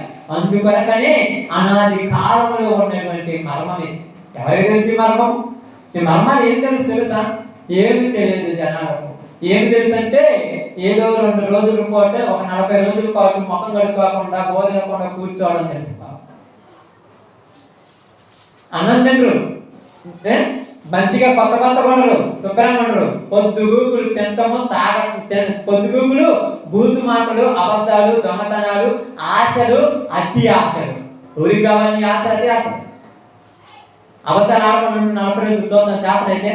దొంగతనం చేయకుండా 40 రోజులు చూద్దాం. బూతు మాటలు మాట్లాడకుండా భోజనం నూరేనే ఉంటారు. ఎందుకంటే 4 వందలు మిగులుతాయి. ఇక 40 రోజులు 4 కేజీలు మిగులుతాయి. సహజం. నేర్పించింది పక్కన పెట్టేసి కొద్దిగా ఒట్టు వాటిని నేర్చుకొని పాడైపోతున్న జీవితాలు. నేర్పించింది పక్కన పెట్టారు, నేర్చుకోవాల్సింది పక్కన పెట్టేశారు, ఒట్టు వాటిని నేర్చుకున్నారు. ఒక్క బోధన కొండ ఒక్క పూట నువ్వు ఏదో ప్రార్థనలో పోయినంత మాత్రాన భక్తి అవుతుందా? అబద్ధాలు ఆడకుండా చూద్దాం, దొంగతనం చేయకుండా చూద్దాం, బూతు మాటలు మాట్లాడకుండా చూద్దాం, ఎంతమంది ఏమన్నా ఓర్చుకొని చూద్దాం ఈ 40 రోజుల చేతనైతే. ఇవన్నీ కాదు, ఉపవాసం ఉండాలి, ప్రార్థన పోవాలి. ఊరు రామారావు మీరేంటో చెప్తా అంటున్నారంటే యెషయా గ్రంథం మొదటి నుంచి చదువుకుంటారండి. ఆడు చెప్పాడు, నా సన్నిధిలోనికి రమ్మని ఎవరు అసలు. ఈ మాత్రమే వద్దు, మిగతా ఎన్ని చేస్తారు. కానీ యేసు ప్రభు నేర్పించి అసలు అయ్యి ఏంటంట, దీర్ఘశాంతము అన్నదా. ప్రార్థనతో చేయించలేవు, అన్నిటితో చేయిస్తావు. నువ్వు తిరిగితే మనం మారుతారమ్మ జనాలు. మీరు వారం చెప్పాను, మీ భర్తల మీదకి మీరు గొడ్డలే తీసుకొని పోతాడు మాత్ర, నువ్వు గొడ్డలు తీసుకొని పోతాడు, గొడ్డలు తీసుకొని పోతాడు. నువ్వు 2 మాటలు చెప్తే 4 మాటలు తిడతాడు. మారుతుందా? ఏది సహనం, ఏది కోరుకు? ప్రార్థన పోతున్నా, నన్ను డిస్టర్బ్ చేస్తాను. ఎందుకు డిస్టర్బ్ అవుతున్నావు? ప్రార్థన పోతున్నావు. నా కోపం తెప్పేది. ఎందుకు కోపం అవుతుంది నీకు? వాడు ఉంది దేనికోసం? మరి నువ్వు కదా మరి ఏది ఇక్కడ? యేసు ప్రభువుని రెచ్చగొట్టడానికి దెయ్యం వచ్చింది, ఓర్చుకుంటున్నాడు యేసు ప్రభు. చేత కదా? పేతురు, నీ కత్తి తీసి నీ వరలో పెట్టు. ఇప్పుడే పరలోకంలో ఉన్న నా తండ్రిని ఒక్కసారి పరమేశ్వరుని అడిగితే వేల వ్యూహాల సైన్యము భూమి మీదకి వచ్చి అందరిని దుమ్ము చేస్తాయి. అవసరమా? నేను వచ్చి నిన్ను కదా, నాకు తెలియదా? 5 రొట్టెలు 2 చేపలు 5,000 మందికి పంచిపెట్టినోడిని, చనిపోయిన మనుషుని మరి లేపినోడిని, చనిపోయిన వాళ్ళని బతికించినోడిని, బతికినోడిని చంపడం కదా లెక్క. ఆ చేత కదా? నా వల్ల కదా? నేను చేయలేనా? మరి మీరేందుకు? నువ్వేందుకు పని?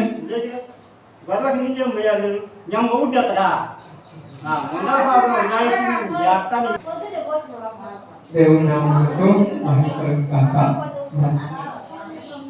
కాబట్టి బాగా గమనించి ఆలోచించండి, బాగా ఆలోచించండి. ఇక్కడ అపవాది అనాది కాల సంకల్పం నుంచి దేవుని యొక్క సంకల్పాన్ని ఏం చేయాలనుకుంటుంది? అది అపవాది దేవుని సంకల్పాన్ని పాడు చేయాలి. దాని ఆలోచన అంతా దేవుని యొక్క నిర్ణయాన్ని పాడు చేయాలి, దేవుని యొక్క ఆలోచనలను పాడు చేయాలి, దేవుని యొక్క ఉద్దేశాన్ని నాశనం చేయాలనుకుంటుంది. అందుకని అనాది కాలం ముందే నిర్ణయింపబడిన సంకల్పం, అనాది కాలం ముందే ఏర్పరచబడిన సంకల్పం. అందుకని ఇక్కడ ఏమంటున్నాడు తెలుసు పేతురు, ఇదిగో ముందుగానే. ఎప్పుడంట? ముందుగానే. ఆ ముందుగా ఉన్నది ఎవరికి తెలియజేసినట్టుంది బైబిల్? ఆమోసు గ్రంథము 3వ అధ్యాయం. ఆమోసు గ్రంథము 3వ అధ్యాయం. జాగ్రత్త చేద్దాం.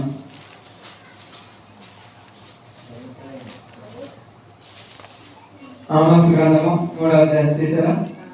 7వ వచనంలో చెప్తున్న ఒక మాట, తన సేవకులైన ప్రవక్తలకు తాను సంకల్పించిన దానిని బయలుపరచకుండా ప్రభువైన యెహోవా ఏమీయూ చేయడు. తాను బాగా గమనించండి, ఏమంటున్నారు ఇక్కడ?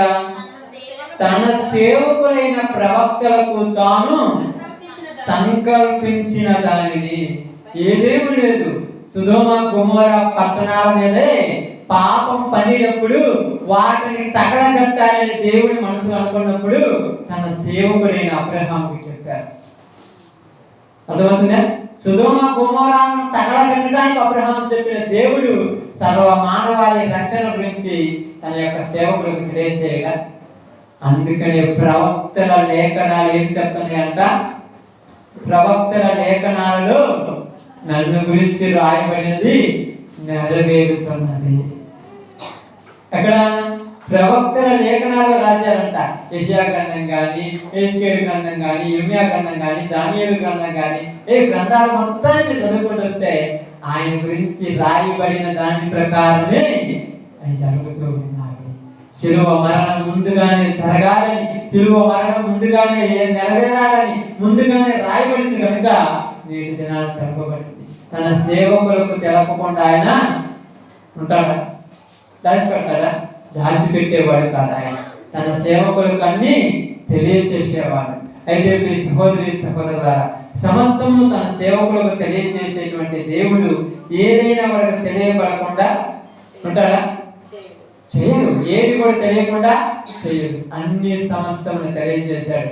యెషయా ప్రవక్త రాసినప్పుడు తన గ్రంథంలో కానీ, ఇర్మియా ప్రవక్త తన గ్రంథంలో రాసినప్పుడు కానీ ఏమన్నాడు తెలుసా? కన్యక గర్భవతి కుమారుని కన్నును, అతనికి ఇమ్మానుయేలును పేరు పెట్టును, ఆయనే తన ప్రజలను వారి పాపము నుండి. ఎవరు రాశారు ఈ మాట? యెషయా ప్రవక్త రాశాడు. యెషయా ప్రవక్త ముందుగానే రాశాడు. ఆయన ఈ లోకంలోకి వచ్చిన తర్వాత వదకు తేపడిన గొర్రెపిల్ల వలె తన యొక్క బొచ్చు కత్తిరించిన గొర్రెపిల్ల ఎలాగైతే నోరు మూసుకొని ఉంటుందో అలాగే ఆయన మౌనముగా ఉంటాడు. ఆయన వీపు కుట్టే వాళ్ళకి అప్పగిస్తాడు. ఆయన యొక్క శరీరాన్ని ఇలా ఇస్తాడు, ఇలా అప్పగిస్తాడని ఎవరు రాశారు? యెషయా ప్రవక్త రాయలేదు. అంతా ముందు రాసింది, ముందు చెప్పారు కదా, తర్వాత అదే జరిగేది. ఇంకేదన్నా జరుగుతుందా? ముందు చెప్పిందే చెప్పిందే చెప్పిందే చెప్పిందే చెప్పింది ప్రతిదీ కూడా తూచా తప్పకుండా ప్రతిదీ జరుగుతూ ఉంది. ఆయన ప్రవక్తలకు చెప్పకుండా ఏది చేసేవాడు కాదు. యేసు దేవుడు తన ప్రవక్తలకు దాచిపెట్టేవాడు కాదు. ఆ సంకల్పాన్ని నెరవేరడానికి ఎవరు వచ్చారంట? యేసు ప్రభు వచ్చారు. ఎలా అంటే బైబిల్ గ్రంథం ప్రకారం నాకు మాట చదువుతాను. మార్కు సువార్తలో కొత్త మార్కు సువార్త 12వ అధ్యాయం జాగ్రత్తగా చదువుతాం. 12వ అధ్యాయం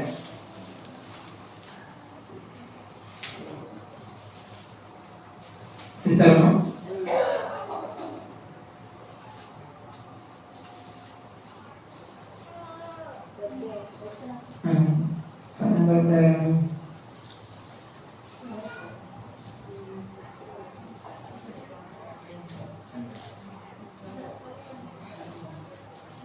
సార్ 14 అధ్యాయం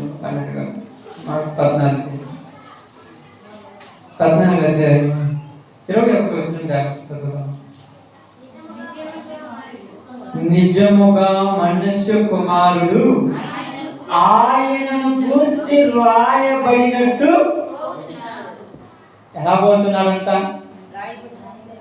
ఆయనను గురించి ఏదైతే రాశాడో అలాగనే పోతున్నాడు. ఏమన్నా తప్పు రాశాడు? ఏమన్నా పక్క తెప్పాడా? నిజముగా మనుష్య కుమారుడు ఆయనను గురించి రాయబడినట్టుగానే, రాయబడిన ప్రకారముగానే, ఎక్కడ కూడా మిస్టేక్ లేదు. మళ్ళా ఇప్పుడు మనం అనుకుంటున్నాము ఎందుకు ఆయనకి ఇన్ని కష్టాలంటే ఆ కష్టాలు పడాలని ఆయన వచ్చింది. వచ్చిందా? వచ్చిందా చెప్పండి. ఆయనకేమన్నా లోకం మీద సంపాదించుకోవాలని లేదా? ఉండదా? నాకొద్దు. క్రైస్తవులమైన మనం కూడా దేవుడు పంపించేటప్పుడు ఏమిచ్చాడు తెలుసా? ఈ లోకం నీది కొద్ది బాధ. ఎట్లా అంటే 40 రోజులు 400 సార్లు అనుకుంటుంటాం ఉపవాసం. లోకంలో మా పొద్దుని ఎవరైనా అనుకునే వాళ్ళు ఉన్నారా? మరి మనం ఎలా మారుతారు చెప్పండి? మార్పు మార్పు మార్పు అని లోకం మీద పోతున్నాం. మారాల్సింది మనమే.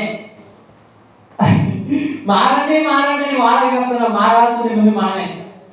నువ్వు మారితే వాళ్ళకి చూపించగలవు. నువ్వు మారకుండా ఆయన పోతున్నాడు. రాయబడిన ప్రకారం రాయబడిన ప్రకారం రాయబడిన ప్రకారం ఎక్కడ కూడా ఏ మిస్టేక్ లేదు. రాయబడిన ప్రకారమే ఆయన పోతున్నాడు. కానీ ఏ మనుషుని చేత అప్పగించబడుతున్నాడో ఆ మనుషుడు శ్రమ వాడు పుట్టకుండిని ఎడల వారికి మేలు. యేసు ప్రభు వారు పోయేది ఏదో నువ్వు చేసింది ఏం చేసిన అనుకుంటున్నావేమో. ఆయన ముందుగానే అన్ని తిరిగిన వాడు కాబట్టి నీ కోసము, నా కోసము, తెలియని వాళ్ళ కోసము, తెలిసిన వాళ్ళ కోసం, అందరి కోసం ఆయన పోతున్నాడు. శిలువకు అందరి కోసం పోతున్నాడు. అందరి కోసం పోతున్నాడు. అందరి కొరకు పోతున్నాడు. ప్రపంచ మానవాళి మొత్తం కొరకు ఆయన శిలువ మరణానికి పోతున్నాడు. నిజముగా అన్నాడు. అంతేనా రాయబడింది? నిజముగా అంటే అబద్ధం అనుకుంటారని కొంతమంది. ఇదేమన్నా అబద్ధం అనుకుంటారని మీరు మళ్ళా అబద్ధంగా కాదు, నిజముగా చాలా మంది పోతే ఏమంటారు తెలుసా, ఒక అరగంట కూరగా పెడతారు, 4 పాటలు కన్నీటి పాటలు పాడతారు, ఏడుతారు, ఆము అంటారు, 4 మాటలు చదువుతారు, అదంటారు ఇదంటారు, వరుసగా ప్రార్థన చేయమంటారు, తిరగమంటారు, పొమ్మంటారు. ఇంటికి పోయిన తర్వాత ఇంకా తిట్టడాలు, కొట్టుకోవటాలు, తగాదాలు ఆడుకోవటాలు. ఏం నేర్పించారు వీళ్ళకు? ఇది ఒక ఆచారం. ఆచారం తెలుసా నీకు? ఇది ఒక ఆచారం. తుమ్మితే పోకూడదు, దగ్గితే పోకూడదు, వాళ్ళు వస్తే పోకూడదు, వీళ్ళు వస్తే పోకూడదు. ఇది ఒక ఆచారం. అలాగే క్రైస్తవంలో ఒకటి ఆచారం. ఇది ఆచారం తెలుసు. ఏం తెలుసా? ఈ రోజు కాబట్టి నేను ఇలా ఉండాలి, రేపు దాని చూడండి. రేపేమైంది? ఈ ఒక్కరోజు, ఈరోజు గుడ్ ఫ్రైడే, యేసు ప్రభు వారు మన కొరకు చనిపోయినారు. ఈ ఒక్కరోజు నేను నోరు మూసుకొని ఉంటాను, ఏం మాట్లాడాను. ఎందుకు మాట్లాడితే తప్పులు వస్తాయి నా నోటి నుండి. ఎన్ని రోజులు ఉంటావు మాట్లాడుకో, నాకు అర్థం కాదు. ఎన్ని రోజులు ఉంటావు? తప్పులు మానుకోవాలి. తప్పులు చేయడానికి కాదు మనం పుట్టించింది దేవుడు. తప్పులు మానుకోవాలి. పుట్టించిందంటే ప్రారంభ పుట్టుకుడి చెప్పలేదు, మరలా పుట్టామని రాయబడింది. మరలా తన సత్యవాక్యం వలన తన సంకల్పం ప్రకారం మనవని కనినో. యాకోబు రాసిన పత్రిక 1:19 రాయబడింది. కాబట్టి ఇలాగ మనం నిజముగా, మీరు అబద్ధం అనుకుంటారేమో, ప్రారంభంలో జరిగింది ఇది, ఈ రోజుకి నెరవేరుతుంది. ఆదాము అవ్వల దగ్గరకు పంపించింది కూడా సైతాన్ని పంపించింది కూడా ఎవడే? మీకు తెలియదా? ఏవు దగ్గర పంపించాడు కదా.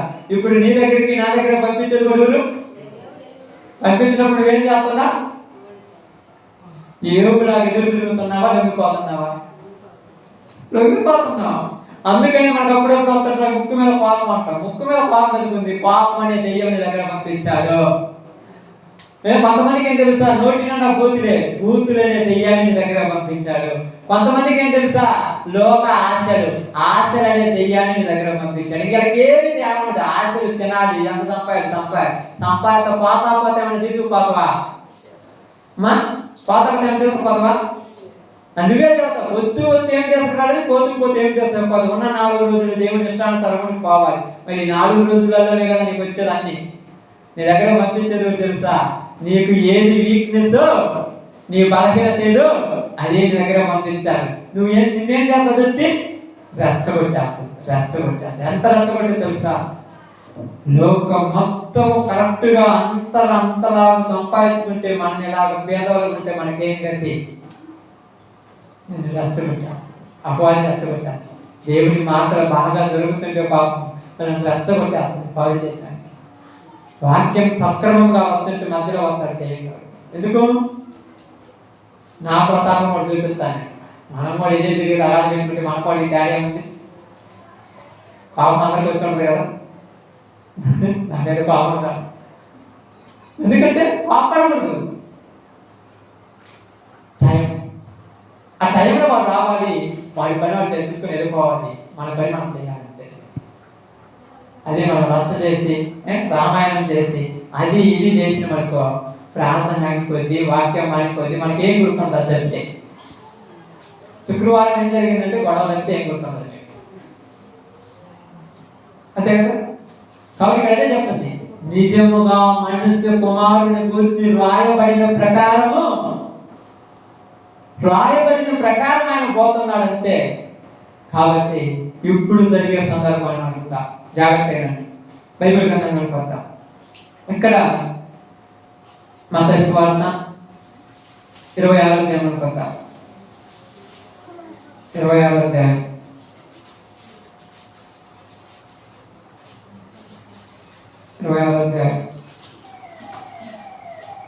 57 నుంచి జాగ్రత్తగా చదువుకుందాం. 26వ అధ్యాయం 50 నుంచి చదువుతున్నామా? చదవండి. యేసును పట్టుకొనిన వారు ప్రధాన యాజకుడైన కయపా యొద్దకు ఆయన తీసుకొని పోగా అక్కడ శాస్త్రులను పెద్దలను కూడి ఉండేది. ఇప్పుడు 56 చదవండి, జాగ్రత్తగా చదవండి. 56 అయితే ప్రవక్తల లేఖనములు నెరవేరినట్లు దేనికి జరిగిందంత అదంతా? ఇది జరగలేదు అనుకో, ఏం తప్పు అవుద్ది? లేఖనం తప్పు అవుద్ది. లేఖనం తప్పు అయితే బైబిల్ ఏమవుద్ది? బైబిల్ తప్పు చేయాలని మనం బాగా ప్రయాసపడుతున్నాం. బైబిల్ ప్రవక్తల లేఖనాలు ఎక్కడ తప్పు అవుతాయోనని యేసు ప్రభు భయపడుతున్నాడు. తప్పు కాకూడదు, అంతా ప్రవక్తల లేఖనం ప్రకారము జరగాలన్నాడు. నైట్ పూట వెళ్ళారు, క్రిస్టియన్ తోటలోకి వెళ్ళారు. ఆ తోటలో అందరూ కూర్చొని ప్రార్థన చేస్తున్నారు. ఆ ప్రార్థన చేసుకుంటున్న సమయంలో, వాళ్ళందరూ సంభాషిస్తున్న సమయంలో ఒక వ్యక్తి వచ్చి యేసు ప్రభువా అని ఒక ముద్దు పెట్టుకున్నాడు. ఇప్పుడు వెంటనే యేసు ప్రభు ఏమన్నాడు? నువ్వు జరిగించాల్సిన పని ఏం చేయాలి? నువ్వు జరిగించు. నువ్వు అందుకే అది పుట్టింది. నువ్వు పుట్టింది దేనికి? నన్ను అప్పగించడానికి నువ్వు పుట్టింది. ఈ పని కాకుండా ఒక పని చేస్తే ఎంత కరెక్ట్ చేశాడు చూడండి యోగా. మనం చేస్తున్నాం మన పనులు మనం కరెక్ట్గా. తప్పుడు పనులు చేశారు పర్ఫెక్ట్గా చేస్తారు, ఎక్కడ తప్పిపోకూడదు. వాళ్ళు టైం టు టైం చెప్పుకుంటారు అన్నీ కూడా. ఇన్ని గంటలకు అడిగొస్తాను, ఇన్ని గంటలకు ఆడ ఉంటాను, ఇన్ని గంటలకు ఆడ ఉంటాను, ఇదే గంటకు రావాలి, రాకపోతే నీకు నాకు ఖర్చు అంటారు. అంత కరెక్ట్గా చేస్తారు తప్పుడు పనులు చేసేవాళ్ళు. నిజం చేయడానికి 10 నిమిషాలు లేట్ అయితే ఏమవుతాయా? ఏమన్నా అవుతా? లోకం పనులు చేయడానికి టైం టు టైం. ఉద్యోగానికి పోయేవాడు 9 గంటలకు పోవాలని గవర్నమెంట్ సిస్టమ్ పెడితే 9 గంటలే కాకుండా 11 గంటలకు పోతారని గవర్నమెంట్ ఏం చేసింది తెలుసా? తంబు సిస్టమ్ అని ఒకటి పెట్టింది. 9 గంటల దాకా తంబాగా ఉంటుంది, తర్వాత తంబాగా ఉంటుంది. గూడవాడే పోకున్నట్టు ఉద్యోగం. ఏంటంటే వీళ్ళు ఇష్టం వచ్చిన పోయి రిజిస్టర్ రాసుకుంటున్నారంటే తంబు సిస్టాలు పెట్టింది. ఇప్పుడు ఏం చేస్తారు తెలుసా? చాలా మంది ప్రాణభయంతో పరుగు తీసుకుంటూ వస్తారు 9 గంటలకు రావాలని. 9 గంటల లోపు తంబేస్తారు. అమ్మయ్యా, అదే తంబు 9 గంటల 30 నిమిషాలకు వచ్చాడా, అంత దూరం నుంచి వచ్చిన నువ్వు పని చేసినా జీతం రాదు. అన్ని కండిషన్లు దాంట్లో ఉన్నాయి కరెక్ట్గా జరగాలని. మరి నువ్వు చేయాల్సిన పని కరెక్ట్గా చేస్తున్నావా? యోధా, నువ్వు జరిగించాల్సింది నువ్వు జరిగించు. నువ్వు అందుకే కదా వచ్చింది అన్నాడు. కాబట్టి వచ్చగానే వాళ్ళందరూ కూడా ఆయన మీద కత్తులు బొదియలు తీసుకొని ఆయన మీద పడగానే ఆయన ఏమన్నాడు తెలుసా? బందిపోటు దొంగ మీదకి వచ్చినట్టు నా దగ్గర మీరు ఎందుకు వచ్చారు? రోజు మీ మందిరంలో నేను వాక్యం చెప్పట్లేదా? లేఖనాలు చదవట్లేదా? అప్పుడు పట్టుకోవచ్చుగా. ఇప్పుడు చెప్పాలి, అప్పుడు పట్టుకోవచ్చుగా. ఎందుకు పట్టుకోలేదు? అప్పుడు అది లేఖనాలు నెరవేరాలి, ఈ స్థలంలో ఇక్కడే పట్టుబడాలి కాబట్టి. అదే అప్పుడు పట్టుకొని ఉంటే శిష్యులతో కూర్చొని మాట్లాడేవాడు కాదు. ఆ రొట్టె ఎట్టుకుని నా శరీరము నా రక్తము ఇదిగో దీనిని మరలా నేను తినేంత వరకు దీన్ని తాగననేవాడు కాదు. అవన్నీ జరగాలి, యోగా రావాలి, యోగా వచ్చి పట్టుకోవాలి, పట్టుకోవడం వల్ల తీసుకెళ్ళాలి. అంతా ఒక క్రమం ప్రకారం జరగాలి. వెంటనే తీసుకెళ్ళాడు, వెంటనే పట్టుకున్నారు. పట్టుకున్న తర్వాత రాత్రికాల సమయం ఏం చేశాడు? ప్రధాన యాజకుని యొక్క ఇంటిలోనికి తీసుకెళ్లారు. ఆ ఇంటిలోనికి తీసుకెళ్ళిన తర్వాత జరుగుతున్న సందర్భమే. ఇప్పుడే ఏ టైంలో తీసుకెళ్ళింది? రాత్రి 9 10 టైం అనేది కరెక్ట్ మెయింటైన్ లేదు, కానీ రాత్రికాల సమయం వచ్చారు. రాత్రికాల సమయంలో బందిపోటు దొంగల్ని ఎప్పుడు పట్టుకుంటారు? పగులు దొరుకుతురా? రాత్రి దొరికేది. అదే రాకుండా అక్కడ చూడండి, అక్కడ చదవండి మామ కొద్దిగా.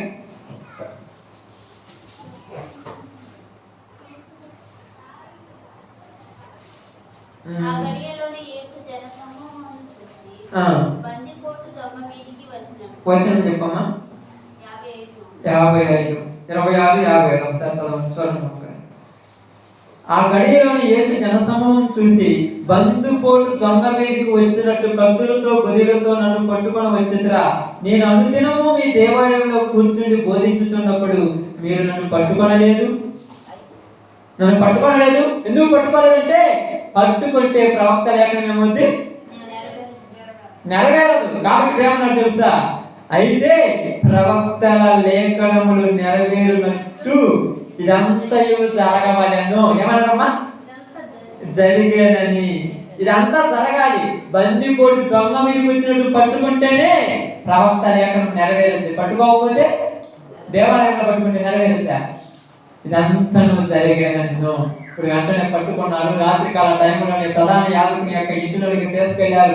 ఆ ఇంటిలోనికి తీసుకెళ్లిన తర్వాత అక్కడ ఆయన మీద ఏం చేస్తున్నారు చూడండి అమ్మా. ప్రధాన యాజకుని ఇంటి ముంగిటి వరకు ఆయన దూరం నుండి వెంబడించి అక్కడ పేతురు ఆయన వస్తున్నాడు. అక్కడ చూసిన తర్వాత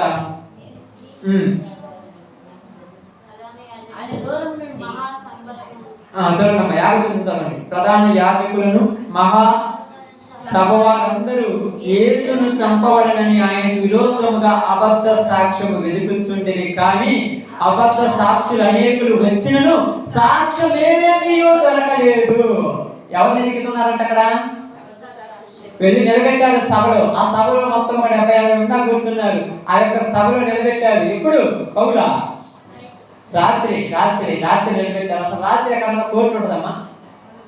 మనప్పుడు సంప్రదాయ ప్రకారం రాత్రి కాలంలో కోర్టు ఉంటాయా? ఉండవు. మరి కోర్టు పగులే ఉండాలి. రాత్రి చేస్తున్నారంటే ఏంటి? అది న్యాయమైన సభ కాదు, అన్యాయపు తీర్పు ఉన్నది రాయబడింది. మనం అప్పుడప్పుడు చదువుతారు కదా, అన్యాయపు తీర్పు నుండి ఘోరమైన శిక్ష. న్యాయమైన తీర్పు కాదు ఇది, న్యాయం జరగట. అన్యాయం తీర్పులోనికి తీసుకెళ్లారు. తీసుకెళ్లిన తర్వాత ఆ సభలో నిలబెట్టారు. ఇప్పుడు ఎవరిని ఎదుగుతున్నారు? అబద్ధ సాక్షులు. ఈ అబద్ధ సాక్షులు ఎలా ఉంటారు? డబ్బులు ఇస్తే వస్తారు. ఈ రోజులలో కూడా మనం కోర్టులు కడిగిపోతాం కదా, ఎవరి మీద కేసు పడింది అనుకోండి, అక్కడ లాయర్ ఏం చేస్తారు తెలుసా? అయ్యా మీకు సాక్షులు కావాలంటే మా దగ్గర ఉంటారు. మేము ఇళ్ళ కాడ కొట్టుకుంటే వీళ్ళకేం తెలుసు? మీ అన్న అనవసరం. సాక్షులు కావాలంటే మా దగ్గర ఉన్నారు, వాళ్ళని ప్రవేశపెడతాం, వాళ్ళకి ఎంత ఇస్తారు. రేటు మనం నిర్ణయించాం. రేటు కూడా ఒక్కొక్కరు, వీడికైతే 2000, వీడికైతే 1000, వీడికైతే 5000. ఎందుకంటే సాక్ష్యం చెప్పినా కూడా ఎలా చెప్పాలి? చూసినట్టుగా చెప్తారు కాబట్టి వాళ్ళకి 10,000 ఇవ్వాలి, తప్పదు. ఇంకొకరు ఉన్నారు కానీ వాళ్ళు చెప్తే నేను పట్టుకుంటారని. ఇప్పుడు అనేక మంది అబద్ధ సాక్ష్యాలను తీసుకొచ్చి ఆయన మీద సాక్ష్యాలు చెప్పించారు. వీడు దొంగతనం చేశాడు, వ్యభిచారం చేశాడు, ఆ పని చేశాడు, ఈ పని చేశాడు అని ఆయన మీద సాక్ష్యం చెప్పిస్తే ఎక్కడ కూడా సాక్ష్యానికి రుజువులు లేవు. ఈరోజు సాక్ష్యాలు చెప్తుంటే మనం వింటాం. ఇప్పుడు మన మీద చాలా మంది నీ మీద నేను ఇప్పుడు అబద్ధాలు చెప్తూనే ఉంటావు. అవునా? అలాంటి వాళ్ళ అంటే మనిషికి నువ్వు చెప్పేదానికి అసలు పొందకు ఉంటుందా? నువ్వు ఎట్టాడు తెలుసుగా, నీ గురించి నేను మాయ మాటలు చెప్తాను, నువ్వు ఎట్టంటున్నావు? అసలు ఎట్టాడు ఏంది ఆయన గురించి కొద్దిగా తెలుసుగా. అప్పుడు కొంతమంది పాస్టర్ గురించి కొంతమంది చెప్పుకుంటుంటారు ఇది ఇది అని. అసలు ఎట్టాడు ఏంది ఒకసారి చూసిగా ఆలోచించాలి. మరి నన్ను అంటే పిచ్చి పిచ్చిగా నన్ను ఎందుకు? వీళ్ళ లాభాల కోసం వాళ్ళు చెడ్డవాళ్ళని చెప్పుకుంటారు. పాప వీళ్ళకి లాభంగా ఊరికి అబద్ధ సాక్షులకు లాభం ఇస్తానంటారు. కాబట్టి యేసు ప్రభు మీద ఏం మోపారు? దొంగ అని నింద మోపారు. యేసు ప్రభు మీద ఏమన్నారు? వ్యభిచారి అని నింద మోపారు. యేసు ప్రభు మీద ఏం చెప్పారు? లంచగొండి అని నింద మోపారు. యేసు ప్రభుని ఏమన్నారు? దెయ్యం పట్టిన వాడు అన్నారు. యేసు ప్రభుని ఏమన్నారు? తిండిపోతు అన్నారు. ఎన్ని చెప్పారు? ఎందుకని? ఏదో ఒక తప్పు నెత్తిని వ్యాపారాన్ని. ఎందుకంటే బాగా గమనించి ఆలోచిద్దాం. బైబిల్ గ్రంథం అనుకుంటాం. చూడండి బాగా, మత్తయి సువార్త 20 అధ్యాయం అనుకుంటాం, లేకపోతే మార్కు సువార్త 12 అధ్యాయం అనుకుంటాం. తర్వాత చూద్దాం. మరి మార్కు సువార్త 12 అధ్యాయం 13-14 వచ్చిన చూద్దాం ఒకసారి. మార్కు సువార్త తీసారమ్మా? 12 అధ్యాయం తీసారా? 13-14 వచ్చిన జాగ్రత్త చూద్దాం. వారు మాటలలో ఆయనను చిక్కుపరచవలనని. ఏంటమ్మా? అంటే మాటల్లో చిక్కుపరచడం అంటే ఏదో ఒక మాట చెప్పి చిక్కించుకోవాలని. ఎన్ని మాటలు కొంతమంది వస్తారు మండల డబ్బులు కొట్టాలని. ఇదిగో ఆదివారం ఈరోజు వీళ్ళు ప్రార్థనకు రావడం కరెక్టా లేకపోతే పని పోవడం కరెక్ట్ అని అడుగుతుంటారు. చిక్కించుకోవాలి మాటలలో. ప్రార్థన వద్దన్నామా? దేవుని నమ్ముకున్న నువ్వే వద్దంటే వాళ్ళు వస్తున్నారు దేవుడు అంటారు. పొమ్మందామా? మరి పని అంట అంటారు. ఏం చేయాలి? చిక్కించుకోవడానికి, మాటల్లో చిక్కించుకోవడానికి. వారు మాటల్లో చిక్కుపరచవాలని ఆయన దగ్గరకు వచ్చి ఏమంటున్నారంట? పరిశీలను హెరోదీయులను కొందరు ఆయన యొద్దకు పంపిరి. వారు వచ్చి, బోధకుడా నువ్వు మంచోడివి, నీవు ఎవరిని లక్ష్య పెట్టిన వాడవని నేను ఎరుగుదును. అబ్బా అలా మాట్లాడుతున్నా చూడండి. నేను పొగుడుతున్నారు, నేను మళ్ళీ పొగుడుతున్నారు. ఏమని పొగుడుతున్నా? నువ్వు మంచోడివి, నువ్వు సత్యవంతుడివి. అందరూ తప్పుడే, నీ అంత మంచోడు ఉండలేదు. యాడికెక్కా? దగ్గర దాకా ఎక్కా సార్ అని చెప్పు దాకా. రెండోది ఏమన్నా తెలుసా? నువ్వు ఎవరిని కూడా లెక్క కట్టావు. అబ్బో నాకు ఎంత మంచి పిలుస్తారు, కొద్దిగా ఎక్కేసా. మూడోది అసలు నీకు మా మాట్లాడేది ఎవరి గురించి వదన్నాడు చెప్పేస్తా. పూర్తిగా ఎక్కేసా. తర్వాత ఏమన్నాడు తెలుసా? బోధించువాడు కైసరుకు పన్ను ఇచ్చుట న్యాయమా కాదా? ఇదంతా చిక్కులు దేనికి? ఈ మాట కోసం ఇవన్నీ పొగుడుతున్నారు. నేను పొగుడుతున్నారంటే వెనకేముందని అర్థం? పెద్ద బావి దిగారు, నిన్ను బావిలో నెట్టడానికి పొగుడుతుంటారు. పాప నువ్వేమనుకుంటావంటే అప్ప నా గురించి మొత్తం నీకు కొడతామని చెప్తున్నారని ఏమంటే పైకి ఎక్కిపోతారు. ఎక్కిపోయినామంటే ఏమంటారు తెలుసా? ఈ ఒక్కసారి మా మాటనువా, ఇంత ఒకటి ఎందుకు వాళ్ళ మాట అనమాట ఎందుకు? వింటవో వినవో, ఏంది? వింటవో వినవో. జరిగింది అదే కదా. కైసరుకు పన్ను ఇచ్చుట న్యాయమా కాదు. ఇప్పుడు కైసరు ఆ దేశానికి రాజు, చక్రవర్తి, అధికారి, ఆ దేశానికి చక్రవర్తి. కాబట్టి అధికారికి పన్ను ఇయ్యాల వద్దా? ఇయ్యాలి. ఎందుకు? ఇప్పుడు మనకు కూడా ఎలా పన్ను, బావి పన్ను, బోరు పన్ను చెల్లిస్తుంటాం. అది అధికారులకు పన్ను ఇవ్వాలి. కాబట్టి పన్ను ఇయ్యాలి అన్నారనుకో, ఊరికి నష్టం, ఊరికి కోపం అవుతుంది. ఇయ్యాలి అంటే ఎవరికి కోపం అవుతుంది? యూదులు కోపం. ఎందుకు? కైసరు ఎవరు? రోమన్ చక్రవర్తి. రోమ్ సామ్రాజ్యం కింద యూదులు ఉన్నారు. రోమా వాళ్ళ కింద యూదులు ఉండటం యూదులకు నచ్చదు. కాబట్టి కైసరు పన్ను ఇవ్వమంటే యూదులు కోపం. రెండోది ఇయ్యాలంటే వీళ్ళ కోపం. ఇవ్వకూడదంటే ఊరికి కోపం, కైసరు అధికారి కోపం. రెండోది వాళ్ళ గారు పనిచేసే వాళ్ళ పాపము. వీళ్ళు ఉన్నారుగా జక్కయ్య అని, మత్తయ్య అని, వీళ్ళు సుంపం గుత్తాదారు. వీళ్ళే కదా పన్ను చెల్లించుకునేది. వీళ్ళు వచ్చి ఇవ్వకూడదంటే నేను శిష్యులు మళ్ళీ అంటారు, ఉద్యోగం చేసుకుంటున్నాం కదా, మా వృత్తి ప్రకారం మేము చేయాలి కదా అంటారు. మరి ఇప్పుడు ఏం చేయాలి? అర్థం కాడ పాపం. ఇలాంటి చిక్కులలో మిమ్మల్ని కూడా అప్పుడప్పుడు పెడతారు. అప్పుడప్పుడు పెట్టారు, మన చిక్కులలో పెడతారు. ఏంది? మీరు కూడా పాపం ఏమంటారంటే, ఊరిలో ఉన్నాం కాబట్టి పావాలగా, పాకపోతే రాలేదంటారు, పోతేనేమో దేవుడికి కోపం, పాకపోతేనేమో దెయ్యానికి కోపం. మరి ఏం చేయాలి? చాలా సార్లు పాపం మీరు కూడా ఏంటంటే, మా వాళ్ళేనయ్యా, మా మనుషులేనయ్యా, అందరికీ విందు అన్నారయ్యా, మామూలు కాబట్టి నేను తినలే, అలాగే పోయి వచ్చిన ఊరి బొమ్మను. పాకపోతేనేమో పొలంలో ఉండేరు, పోతేనేమో ఇళ్లలో ఉండేరు. మరి ఏం చేయాలి? దేవుని న్యాయమైన తీర్పు. మనం చిక్కించుకుంటారు. పోయిన మనకు రేపు అవకాశం ఉంది పాడు అంటాడు. నువ్వు కూడా వచ్చినవుగా, ఓహో బుద్ధి లేకపోయినా అప్పుడు అనుకుంటా, ఇప్పుడు అన్నావు బుద్ధి లేకపోతే ఆ మాట ముందు తుదిపోతావు, బాగుంటుంది కదా. మరి ఎందుకు పోయావు? మనుషులు ఏమన్నా అనుకుంటారు. ఇక్కడ యేసుప్రభు అన్నాడు, వెంటనే ₹1 చూపించమన్నాడు. రూపాయి తీసుకొచ్చాడు. వచ్చిన తర్వాత దీని మీద ఉన్న బొమ్మ ఎవరిది అన్నాడు. ఇది కైసరి. అయితే కైసరికి అండి. నన్ను అడుగుతారు ఎందుకు? కైసరికి నాకేం పని? వాళ్ళు ఆయన జ్ఞానానికి ఆశ్చర్యపోయి ఆయన దగ్గర తప్పు ఏది కూడా, ఎన్ని తప్పులు ఎదకాలని చూశారు, ఎన్ని ఎదకాలని చూశారు. ప్రభువా, నిత్య జీవం పొందాలంటే నేనేం చేయాలన్నారు. నిత్య జీవం పొందాలంటే ఉన్నదంతా విడిచిపెట్టి అమ్మడించమన్నారు. ప్రభువా, ఇదిగో తల్లిదండ్రులను ప్రేమించమని చెప్పావు కదా, నీ వాక్యం ప్రకారం వాళ్ళు విడిచిపెట్టాలన్నారు. వాళ్ళను దూషించొద్దని చెప్పారు. ఎక్కడ తప్పులు ఎతకడానికి అన్ని వచ్చి బయట పట్టుకుంటున్నారు. ఎక్కడైనా ఆయన మీద తప్పు లేదు, ఎక్కడ తప్పు లేదు. అందువల్ల ఏ తప్పులు పెట్టడం ప్రారంభించారు? అబద్ధ సాక్ష్యాలు కూడా తీసుకొచ్చారు. ఆ సాక్ష్యాలు కూడా చెందలేదు. ఇప్పుడు వెంటనే అక్కడ జరిగిన ఒక సందర్భం చూసి అంటున్నారు, ఏమో తీర్పు తీర్చేవాళ్ళు ఇటుపక్క ఉన్నారు, ఇటుపక్కేమో ప్రజలు ఉన్నారు. మధ్యలో యేసుప్రభు ఉంటే మధ్యలో ఒకరు వచ్చారు, నీలాంటి నాలాంటి వచ్చి వెనక చెల్లును కొట్టి, నువ్వు ప్రవక్తవు కదా, మా 10 మంది వెళ్ళి కొట్టింది అవసరం.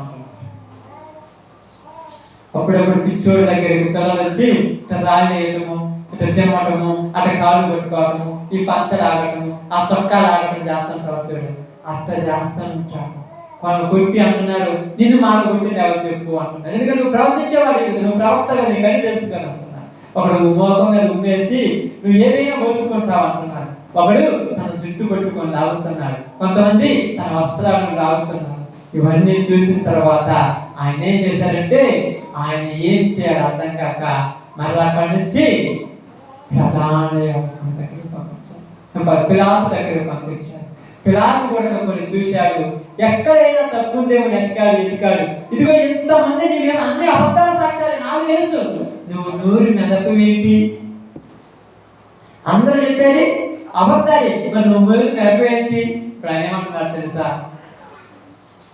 నేను వచ్చింది నాకు తెలుసు, సత్యముల గురించి తీర్పు తెచ్చు, సత్యముల గురించి చెప్పడానికి దేవుడు నన్ను పంపించాడు. అక్కడ ఏమంటారంటే పిలాతు తెలుసుకో, ఇప్పుడు నిన్ను విడిపించే అధికారం నాకు ఉంది, నువ్వు ఒక్కసారి నోరు మెదుకుని నేను ఎదిపిస్తాను అన్నప్పుడు యేసుప్రభు ఏమన్నాడు? పైన నుండి అధికారం వచ్చింది కాబట్టి నువ్వే నిలబడ్డావు, అధికారం లేకపోతే నువ్వు నీ బాధలు ఎన్ని కష్టాలు పడి రాత్రంతా అక్కడికి తిప్పారు, ఇక్కడికి తిప్పారు, హేళన చేశారు, తిట్టారు, కొట్టారు, హేళన చేస్తున్నారు, అడ్డుపోతున్నారు. ఉదయకాలం కాగానే ఉదయాన్నే మళ్ళా ప్రధాన యాజకుడి దగ్గరికి తీసుకొస్తే ఆయన అనేకమైన సాక్షులను పెట్టుకొని అన్ని విన్న తర్వాత నువ్వేమైనా చెప్పాలనుకున్నావా అన్నాడు. నేను ఏమీ చెప్పలేను. నువ్వు రాజువా? అవును నువ్వు అన్నట్టే. ఇన్ని చేసిన తర్వాత అక్కడ కూడా ఆయన ఏం చేశారు తెలుసా? ఇదిగో మీ సంతృప్తి కొరకు నాకు ఏ తప్పు కనపడలేదు, కానీ మీ కొరకు కొరడాలతో కొట్టి ఆయన వదిలిపెడతానన్నాడు. కొట్టించాడు. కొట్టించిన తర్వాత శిరస్సుకు ముళ్ళ కిరీటం పెట్టి ఓదారికి వస్త్రాలు తొడిగించి బయటికి తీసుకొచ్చి ఏం చేయమంటాము? వీళ్ళేమంటున్నారు? సిలువ. ఏంటమ్మా? సిలువ, సిలువ, సిలువ, సిలువ. ఏ తప్పు చేశాడని తప్పు చేసింది ఏదో మాకు తెలుసు. నేనేమన్నాడు తెలుసా? వాళ్ళు చెప్పింది నేను దేవుని కుమారుణ్ణి అన్నాడు. అదే ఆయన చేసిన తప్ప. దేవుని కుమారుడు అని చెప్పడం తప్ప తెలుసా? అది పెద్ద తప్పు అమ్మా, అర్థమవుతుందా? అది పెద్ద తప్పు. ఏది?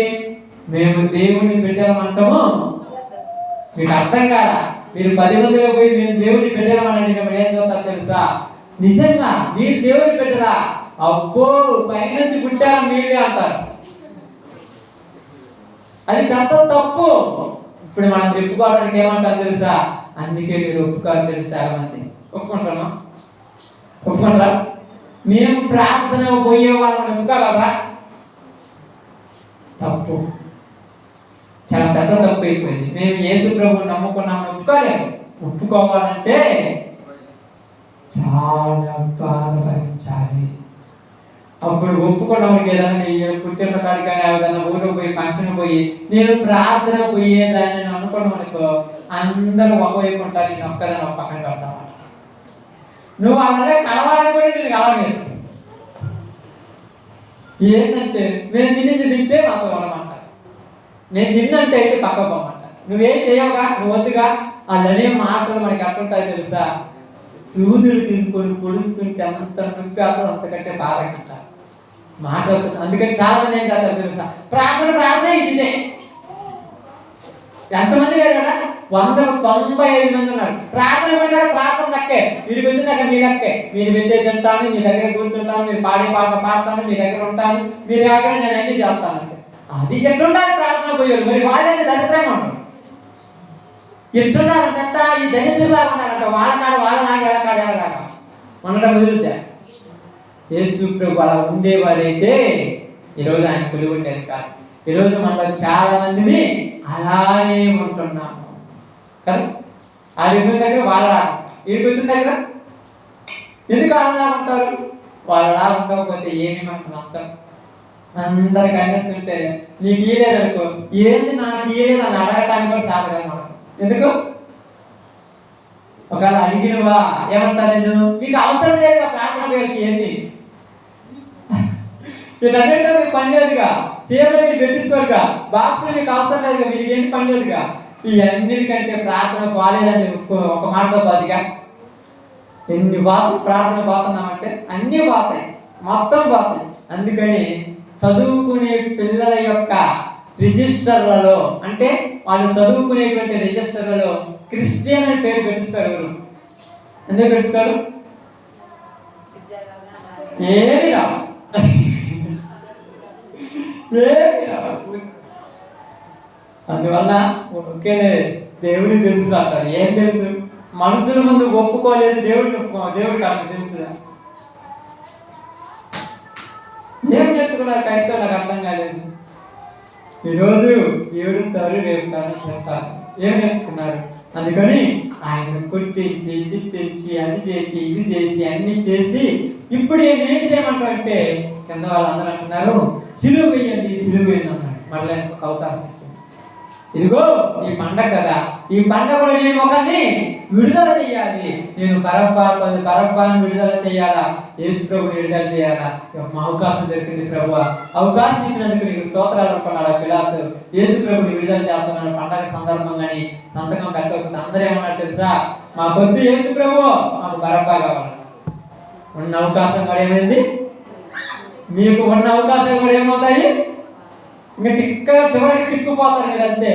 నిజంగా పర్ఫెక్ట్ గా ఉంటేనే మీరు నిలబడతారు. కానీ లేకపోతే ఏంటంటే దేవుడిస్తేనే మీకు ఏదైనా దక్కుద్ది. మీరు సంపాదించుకోవాలంటే ఏది మీకు, అందుకని మీరు ఏమంటారు తెలుసా?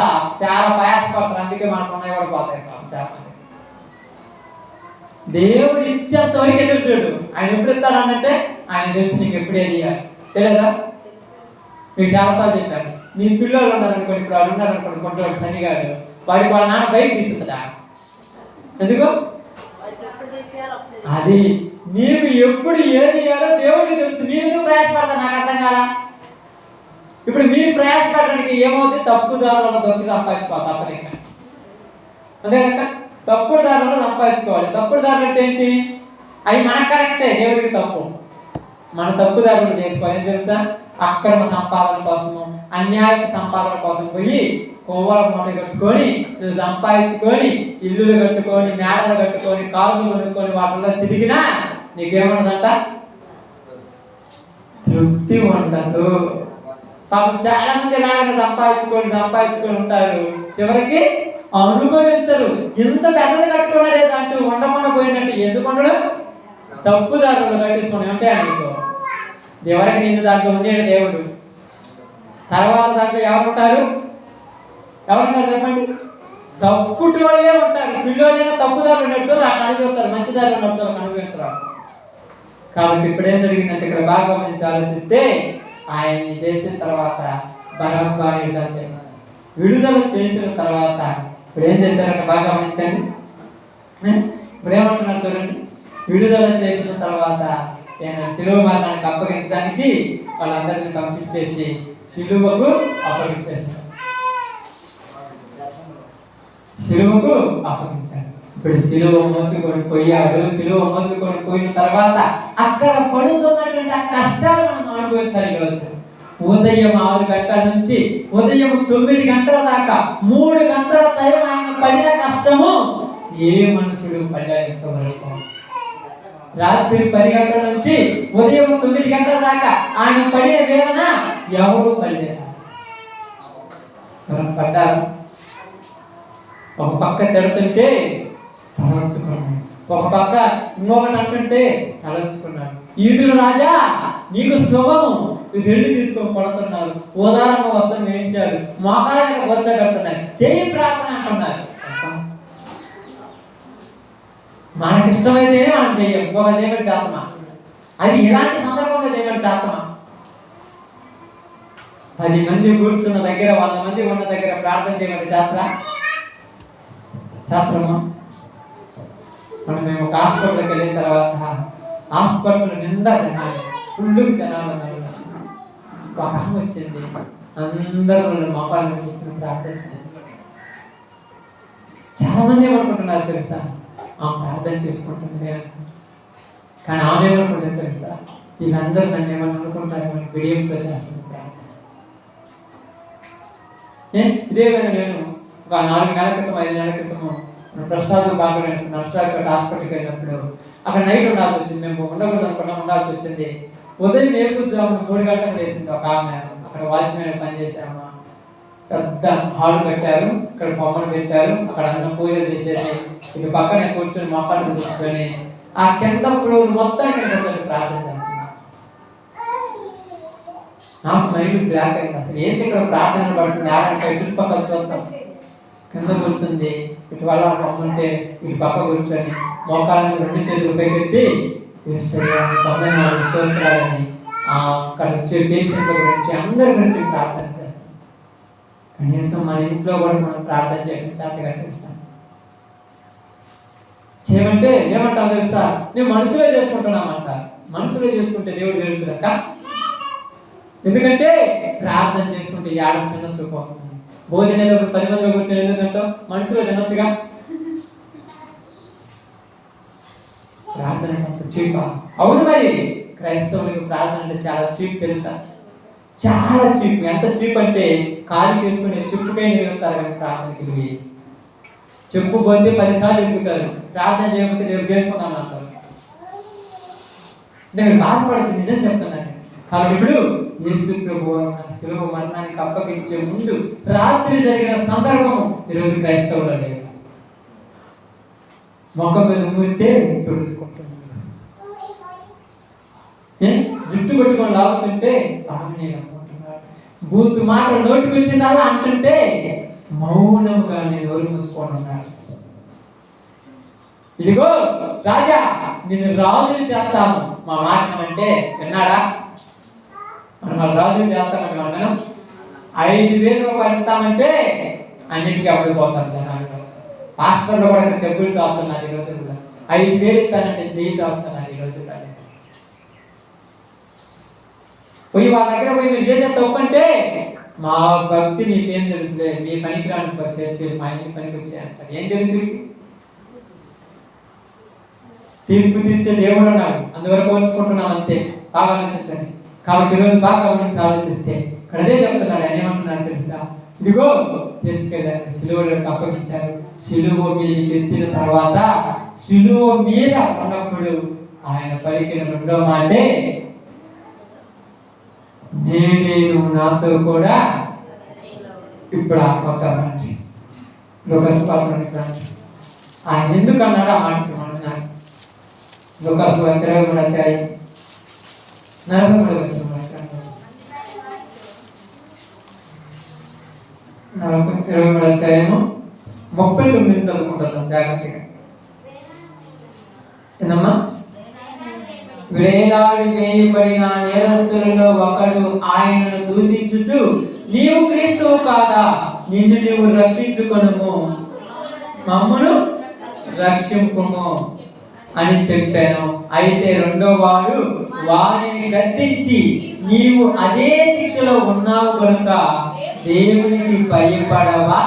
మనకైతే ఇది న్యాయమే. బాగా వినండి. వేలాడదీయబడిన 2 దొంగలు కుడిపక్కనప్పుడు. ఇక్కడ చాలా మంది తెలియని వాళ్ళు ఏమంటారంటే కుడి పక్కోడు మంచోడు, ఎడం పక్కోడు చెడ్డోడు అంటారు. తప్పు. 2లో ఒకడు రాయబడింది.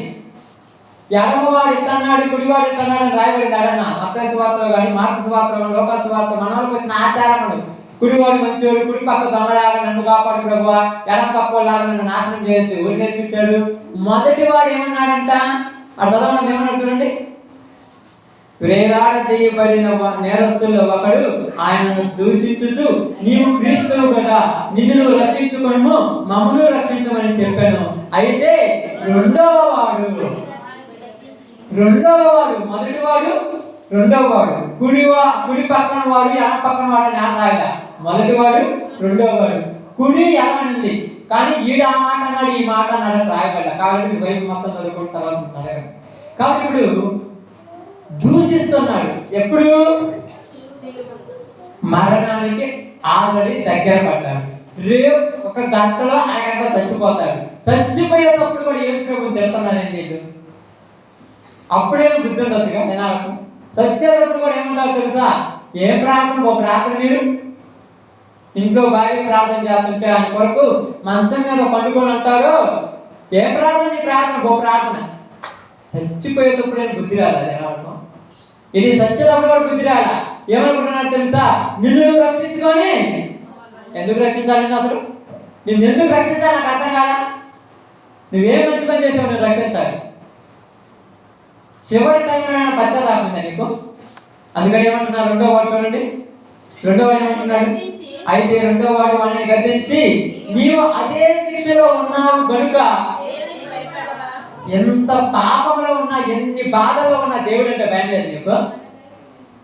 నీకైతే నాకైతే ఇది ఎందుకు న్యాయము? చాలా మంది అంటారు, ఎందుకు నాకు ఈ జబ్బు వచ్చింది? నువ్వు చేసిన దానికే వచ్చింది. వారికి వస్తుందా? వారి గురికి రాదు, చేసిన దానికే వస్తుంది. ఎవరైనా గుర్తుపెట్టుకోండి, నీకు ఎందుకు ఈ పరిస్థితి వచ్చిందో నువ్వు చేసిన దానికే, వారి గురికి రాదు. మనకైతే ఇది న్యాయమే, తగిన న్యాయమే. కానీ ఏమంటున్నాడు? మనము చేసిన వాటికి తగిన ఫలము పొందుతున్నాము గాని ఈయన ఏ తప్పిదమును చేయలేదే అని చెప్పి. రెండో వాడు ఏమంటున్నాడు? ఈయన ఏ తప్పిదము. ఈయనేమంటున్నాడు? ముందు మొదటి వాడు, నువ్వు నిజంగా దేవుడివి అయితే మీరు ఒక ప్రార్థన పోతే నువ్వు ప్రార్థన చేయడం నా జ్వరం తగ్గుతుంది, చూద్దాం ఎందుకు తగ్గుద్ది? నీకు వచ్చింది, నీకు అది తగ్గించాస్తే అతను అడగాల్సింది. మీరు చేసే ప్రార్థన వల్ల మరి మా డబ్బులు ఖర్చు కాకుండా నన్ను బాగు చేయమంటారు. ఎవరు చెప్పారు? నువ్వు చేసుకోవడం నీకు వచ్చింది మరి అంతే. ఇది అంటున్నాడు, అక్కడేమంటున్నాడు? ఇదిగో నీకు ఇంకైనా తెలివి లేదా? ఇంకైనా నేను బుద్ధి రాలేదా? ఈ శిక్షలో ఉన్నప్పుడు కొంచెమే తెలివి రాదా? చాలా మంది మంచాన పడి కాళ్ళు చేతులు బాగొట్టుకొని ఏడుతూనే ఉంటారు కానీ పశ్చాత్తాపం అయితే పొందరు. ఇంకో కొద్ది రోజులు ఒక్క గంటలో చస్తున్నాడు, గంటలో వచ్చే వీడు పశ్చాత్తాపడితే సావటానికైనా సిద్ధంగానే బాగుపడుతున్నాడు. మంచం బట్టి ఎంత పెద్ద రోగం వచ్చింది, నేను ఇన్ని సంవత్సరాలు చేసిన అన్యాయం వల్ల నాకు ఈ రోగం వచ్చింది, నేను చేసిన పాపాల వల్ల నాకు ఈ రోగం వచ్చింది, నేనే తెచ్చిపెట్టుకున్నానే, అయ్యో ఇక నుంచి దీన్ని చెయ్యను ప్రభు అని క్షమించండి అని అంటారా? బాగుపడే లక్షణాలు చాలా. రెండో వాడు ఏమంటున్నాడు తెలుసా? నీకు నాకు ఇది తగినదే, అందుకే మనం పొందుతున్నాం. ఏనైతే ఏ తప్పిదము చెయ్యలా. ప్రభువా నీవు నీ రాజ్యంతో కూడా వచ్చినప్పుడు నన్ను జ్ఞాపకం చేస్తూ కావా. ఈ దొంగకి ఏం గుర్తుందా? రెండో వానికి యేసు ప్రభు చనిపోయి మరలా తన రాజ్యంతో వస్తాడని నమ్మాడు అతను. ఈరోజు నువ్వు నమ్ముతున్నావా? నమ్మాడు కాబట్టి పశ్చాత్తాపడ్డాడు. ఈరోజు నువ్వు నమ్ముతున్నావా? పశ్చాత్తాపడ్డాడు. నీ రాజ్యంతో కూడా వస్తావయ్యా, నాకు తెలుసు వచ్చినప్పుడు ఖచ్చితంగా నన్ను. ఈ మాట ఎప్పుడైతే అన్నాడో అప్పుడు వెంటనే అందుకు యేసు ప్రభు ఏమంటున్నాడు తెలుసా? నువ్వు నేడే నాతో కూడా పరదేశంలో ఉండువు. నేడే. ఇప్పుడు ఇది బాప్తిస్మం అవసరమా? ఎందుకని బాప్తిస్మం లేకుండా ఎందుకు వెళ్ళాడు పరదేశంకి?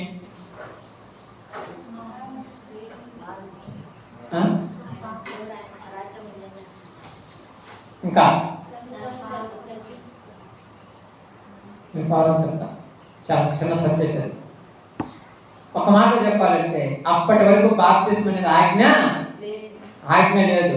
పేతురు ప్రసంగిస్తూ, ఇదిగో మీరు ప్రతి వాడు యేసుక్రీస్తు నామములో బాప్తిస్మం పొందుడి, అప్పుడు పరిశుద్ధాత్మని వరమును పొందుదురు, ఇది మీకును మీ పిల్లలకును మీ పిల్లల పిల్లలకును చెందును అన్నాడు. మరి అంతకుముందు చెందారు, అంతకుముందు కూడా తీసుకున్నారు కదా అంటే తీసుకున్నారు. శాస్త్రులు తీసుకున్నారు, పరిచయం తీసుకున్నారు, ధర్మశాస్త్ర ఉపదేశకులు కూడా తీసుకున్నారు. కానీ ఏం లేదు, ఆజ్ఞ లేదు. ఇప్పుడు ఆజ్ఞ అయింది. ఓకే అంతే. కాబట్టి ఇప్పుడు బాగా గురించి ఆలోచిస్తే ఇక్కడ రెండో వాడు ఎంతగా యేసు ప్రభు గురించి ఆలోచించాడు కనుక ఆయన ఏమన్నాడు తెలుసా? నేడే నువ్వు నాతో పరదేశంలో ఉంటావు. ఈరోజు నువ్వు నేను ఒకటి ఆలోచిద్దాం. ఈరోజు మన కుటుంబాల్లో ఈ పరిస్థితి వచ్చిందంటే అది మనము చేసుకుంది. పొరపాటుదా? ఇది నువ్వు చేసుకుందే, నీకు తగినదే. కానీ ఇప్పుడే నువ్వేం చేయాలంట? పశ్చాత్తాపం. యేసు ప్రభు మరలా వస్తాడని నమ్మకం ఉందా? నమ్మితే ఏం చేయాలంట? కరెక్ట్గా ఉండాలి. ఉంటున్నావా అమ్మా? కరెక్ట్గా ఉంటున్నారా?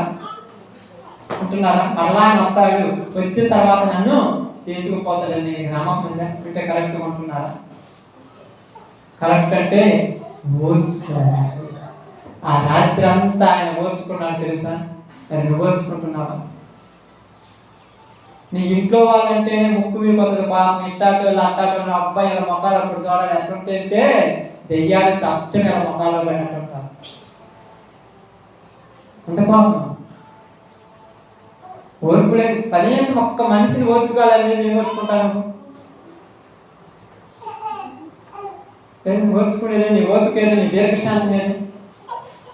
అంతలా కసిరించుకుంటారు. నాకు అర్థం కాదు. యేసు ప్రభు చేత కదా కసిరించుకోవడం, యేసు ప్రభు చేత కాదు ఎదురు తిరగటం. చాలా మంది ఏమంటారు తెలుసా? చిన్న చిన్న విషయాలు కథ కూడా ఏమంటారంటే, మన గురించి చెప్తున్నాను నేను, ఊరి గురించి కాదు. కష్టపడి మీరు పాపం అరగంట దూరం ఒక పని చేస్తే ఎవరో తెలియని వాళ్ళు కట్టకి దాన్ని పాడు చేస్తే ఏమంటారు? అమ్మటే పాపం తెచ్చుకుంటారు. అంత పాపం ఎందుకు? ఇక్కడ స్త్రీలకైతే నేను చాలాసార్లు చెప్పాను, మీకు అలవాటు ఏంటంటే పాపం కష్టపడి అక్కడ 10 నిమిషాలు బాగా తుడుచుకొస్తారు ఇల్లు. ఆ ఇల్లు తుడిచినప్పుడు దెయ్యం కావాలని రచ్చబడి పక్కన వాళ్ళు కావాలని ఒక రోజు తెలుసు, మీకు అర్థం కాలేదు, కావాలని చేస్తారు. కావాలని అప్పుడు నీకు అమ్మటే నీ మీదకి ఏమవుతుంది? 10 నిమిషాలు కూడా పాపం లేదు. ఎందుకు వచ్చింది పాపం? నువ్వు ఉండగలవు లేదు అని ఎవరు పరీక్షిస్తున్నారు? 10 సార్లు నువ్వు ఆనందాలు, 11వ వాళ్ళే పడుచుకోవాలి. మనం ఎందుకు కావాలంటే హాస్పిటల్కి పోయినప్పుడు తుడుస్తూనే ఉంటాం పాపం. నేను తిరుగుతూనే ఉంటాను, నాకు అనిపిస్తుంది మేము పోతున్నా మాకు తుడుస్తుంది. 10 నిమిషాలు ఓర్చుకుంటే బాగుంటుంది. ఆమంటారు, అక్క ఎవరు కావాలంటే, అయ్యా నువ్వు అక్కడ ఎంతో మంది వచ్చిపోతున్నారు, తప్పదు మా పని మేము చేయాలి, ఇది మా పని మేము చేయాలి. మీరు వస్తున్నారు, మేము రావమంటే హాస్పిటల్ ఆగుతున్నారు. కాబట్టి ఒకే ఒకటి, ఈ రెండవ వాడు యేసు ప్రభు మీద పెట్టుకున్న నమ్మకంగా మనం కూడా నమ్మకం పెట్టుకోవాలి. ఏంది? ఆయన మరలా తన రాజ్యంతో వస్తాడు. వచ్చేంత వరకు ఏం చేయాలి?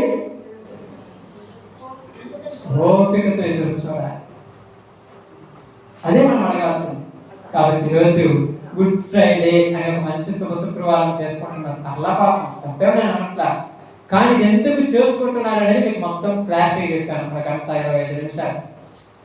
ఇది లేఖనముల ప్రకారం దేవుని సంకల్పం, అందుకొరకే.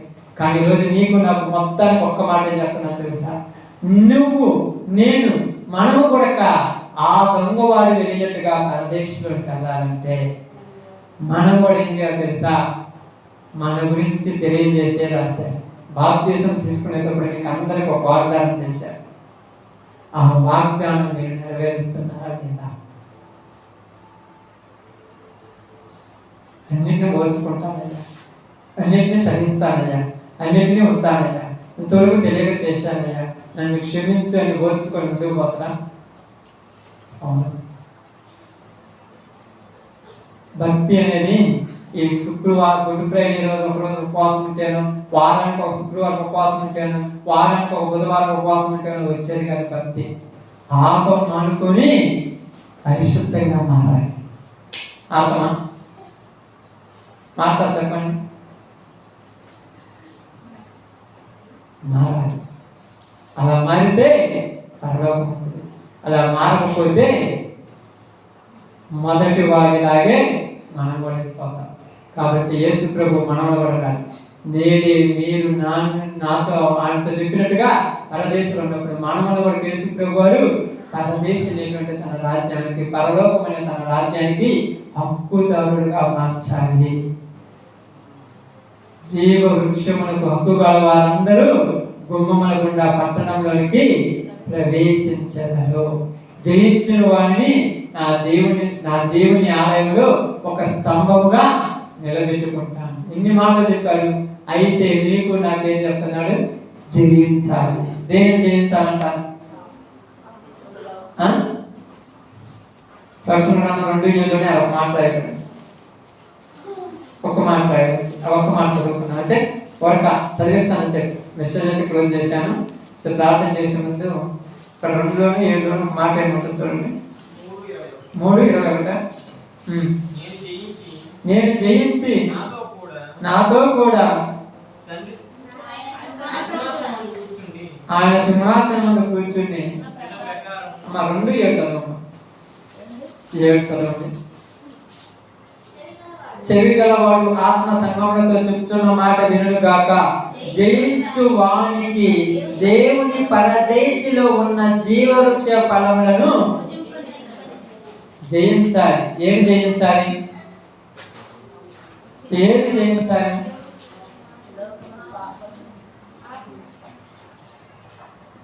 అపవాదిని జయించాలి. అంటే ఇవన్నీ కాదు కానీ అపవాదిని. మరి అపవాది ఏంటంటే మీకు అందరికీ తెలుసు, నీ వీక్నెస్ ఏదో అదే నీ దగ్గరకు వస్తుంది. మీకు అందరికి పాపం చాలా మంది మీకు జయాలు ఉంటాయి, ఒక దాంట్లో ఓడిపోతారు, అదే నీ దగ్గరికి వస్తుంది. ఆ వీక్నెస్ నువ్వేం చేయాలి? బలహీనత. ఆ వీక్నెస్ అంటే నీ బలహీనత నువ్వేం చేయాలి? జయించాలి, బలపరుచుకోవాలి. ఇప్పుడు యేసు ప్రభువారు శిలువ మరణాన్ని జయించాడు. పరలోక రాజ్యంలోనికి వెళ్ళి దేవుని కుడిపార్శ్వమున ఆశీనుడయ్యాడు. నీకు ఉన్నటువంటి ఈ చిన్న చిన్న సమస్యలు, అంతేకాదు మనం చిన్న చిన్న సమస్యలు జయించగలవా లేదా? ఒకవేళ జయించలేని డౌట్ ఉంటే ప్రార్థన చేయండి. దేవుడు ఏమిస్తాడంట? కొన్ని వాళ్ళని చెప్పాను, బలం ఇస్తాడని చెప్పారు. కాబట్టి ఈరోజు మీ అందరి గురించి చెప్పేది ఏంటంటే, జయిస్తే పరదేశంలోకి వెళ్తాము, జయించకపోతే పాతాళానికి వెళ్తాము. అది నీ ఇష్టం. రెండవ వాడితో చెప్పిన మాట నీతో నాతో చెప్పాలంటే మనం ఏం చేయాలి? జయించాలి. అందరూ అంటున్నారని ఆ మొదటి వాడు కూడా అన్నాడు యేసు ప్రభువుని.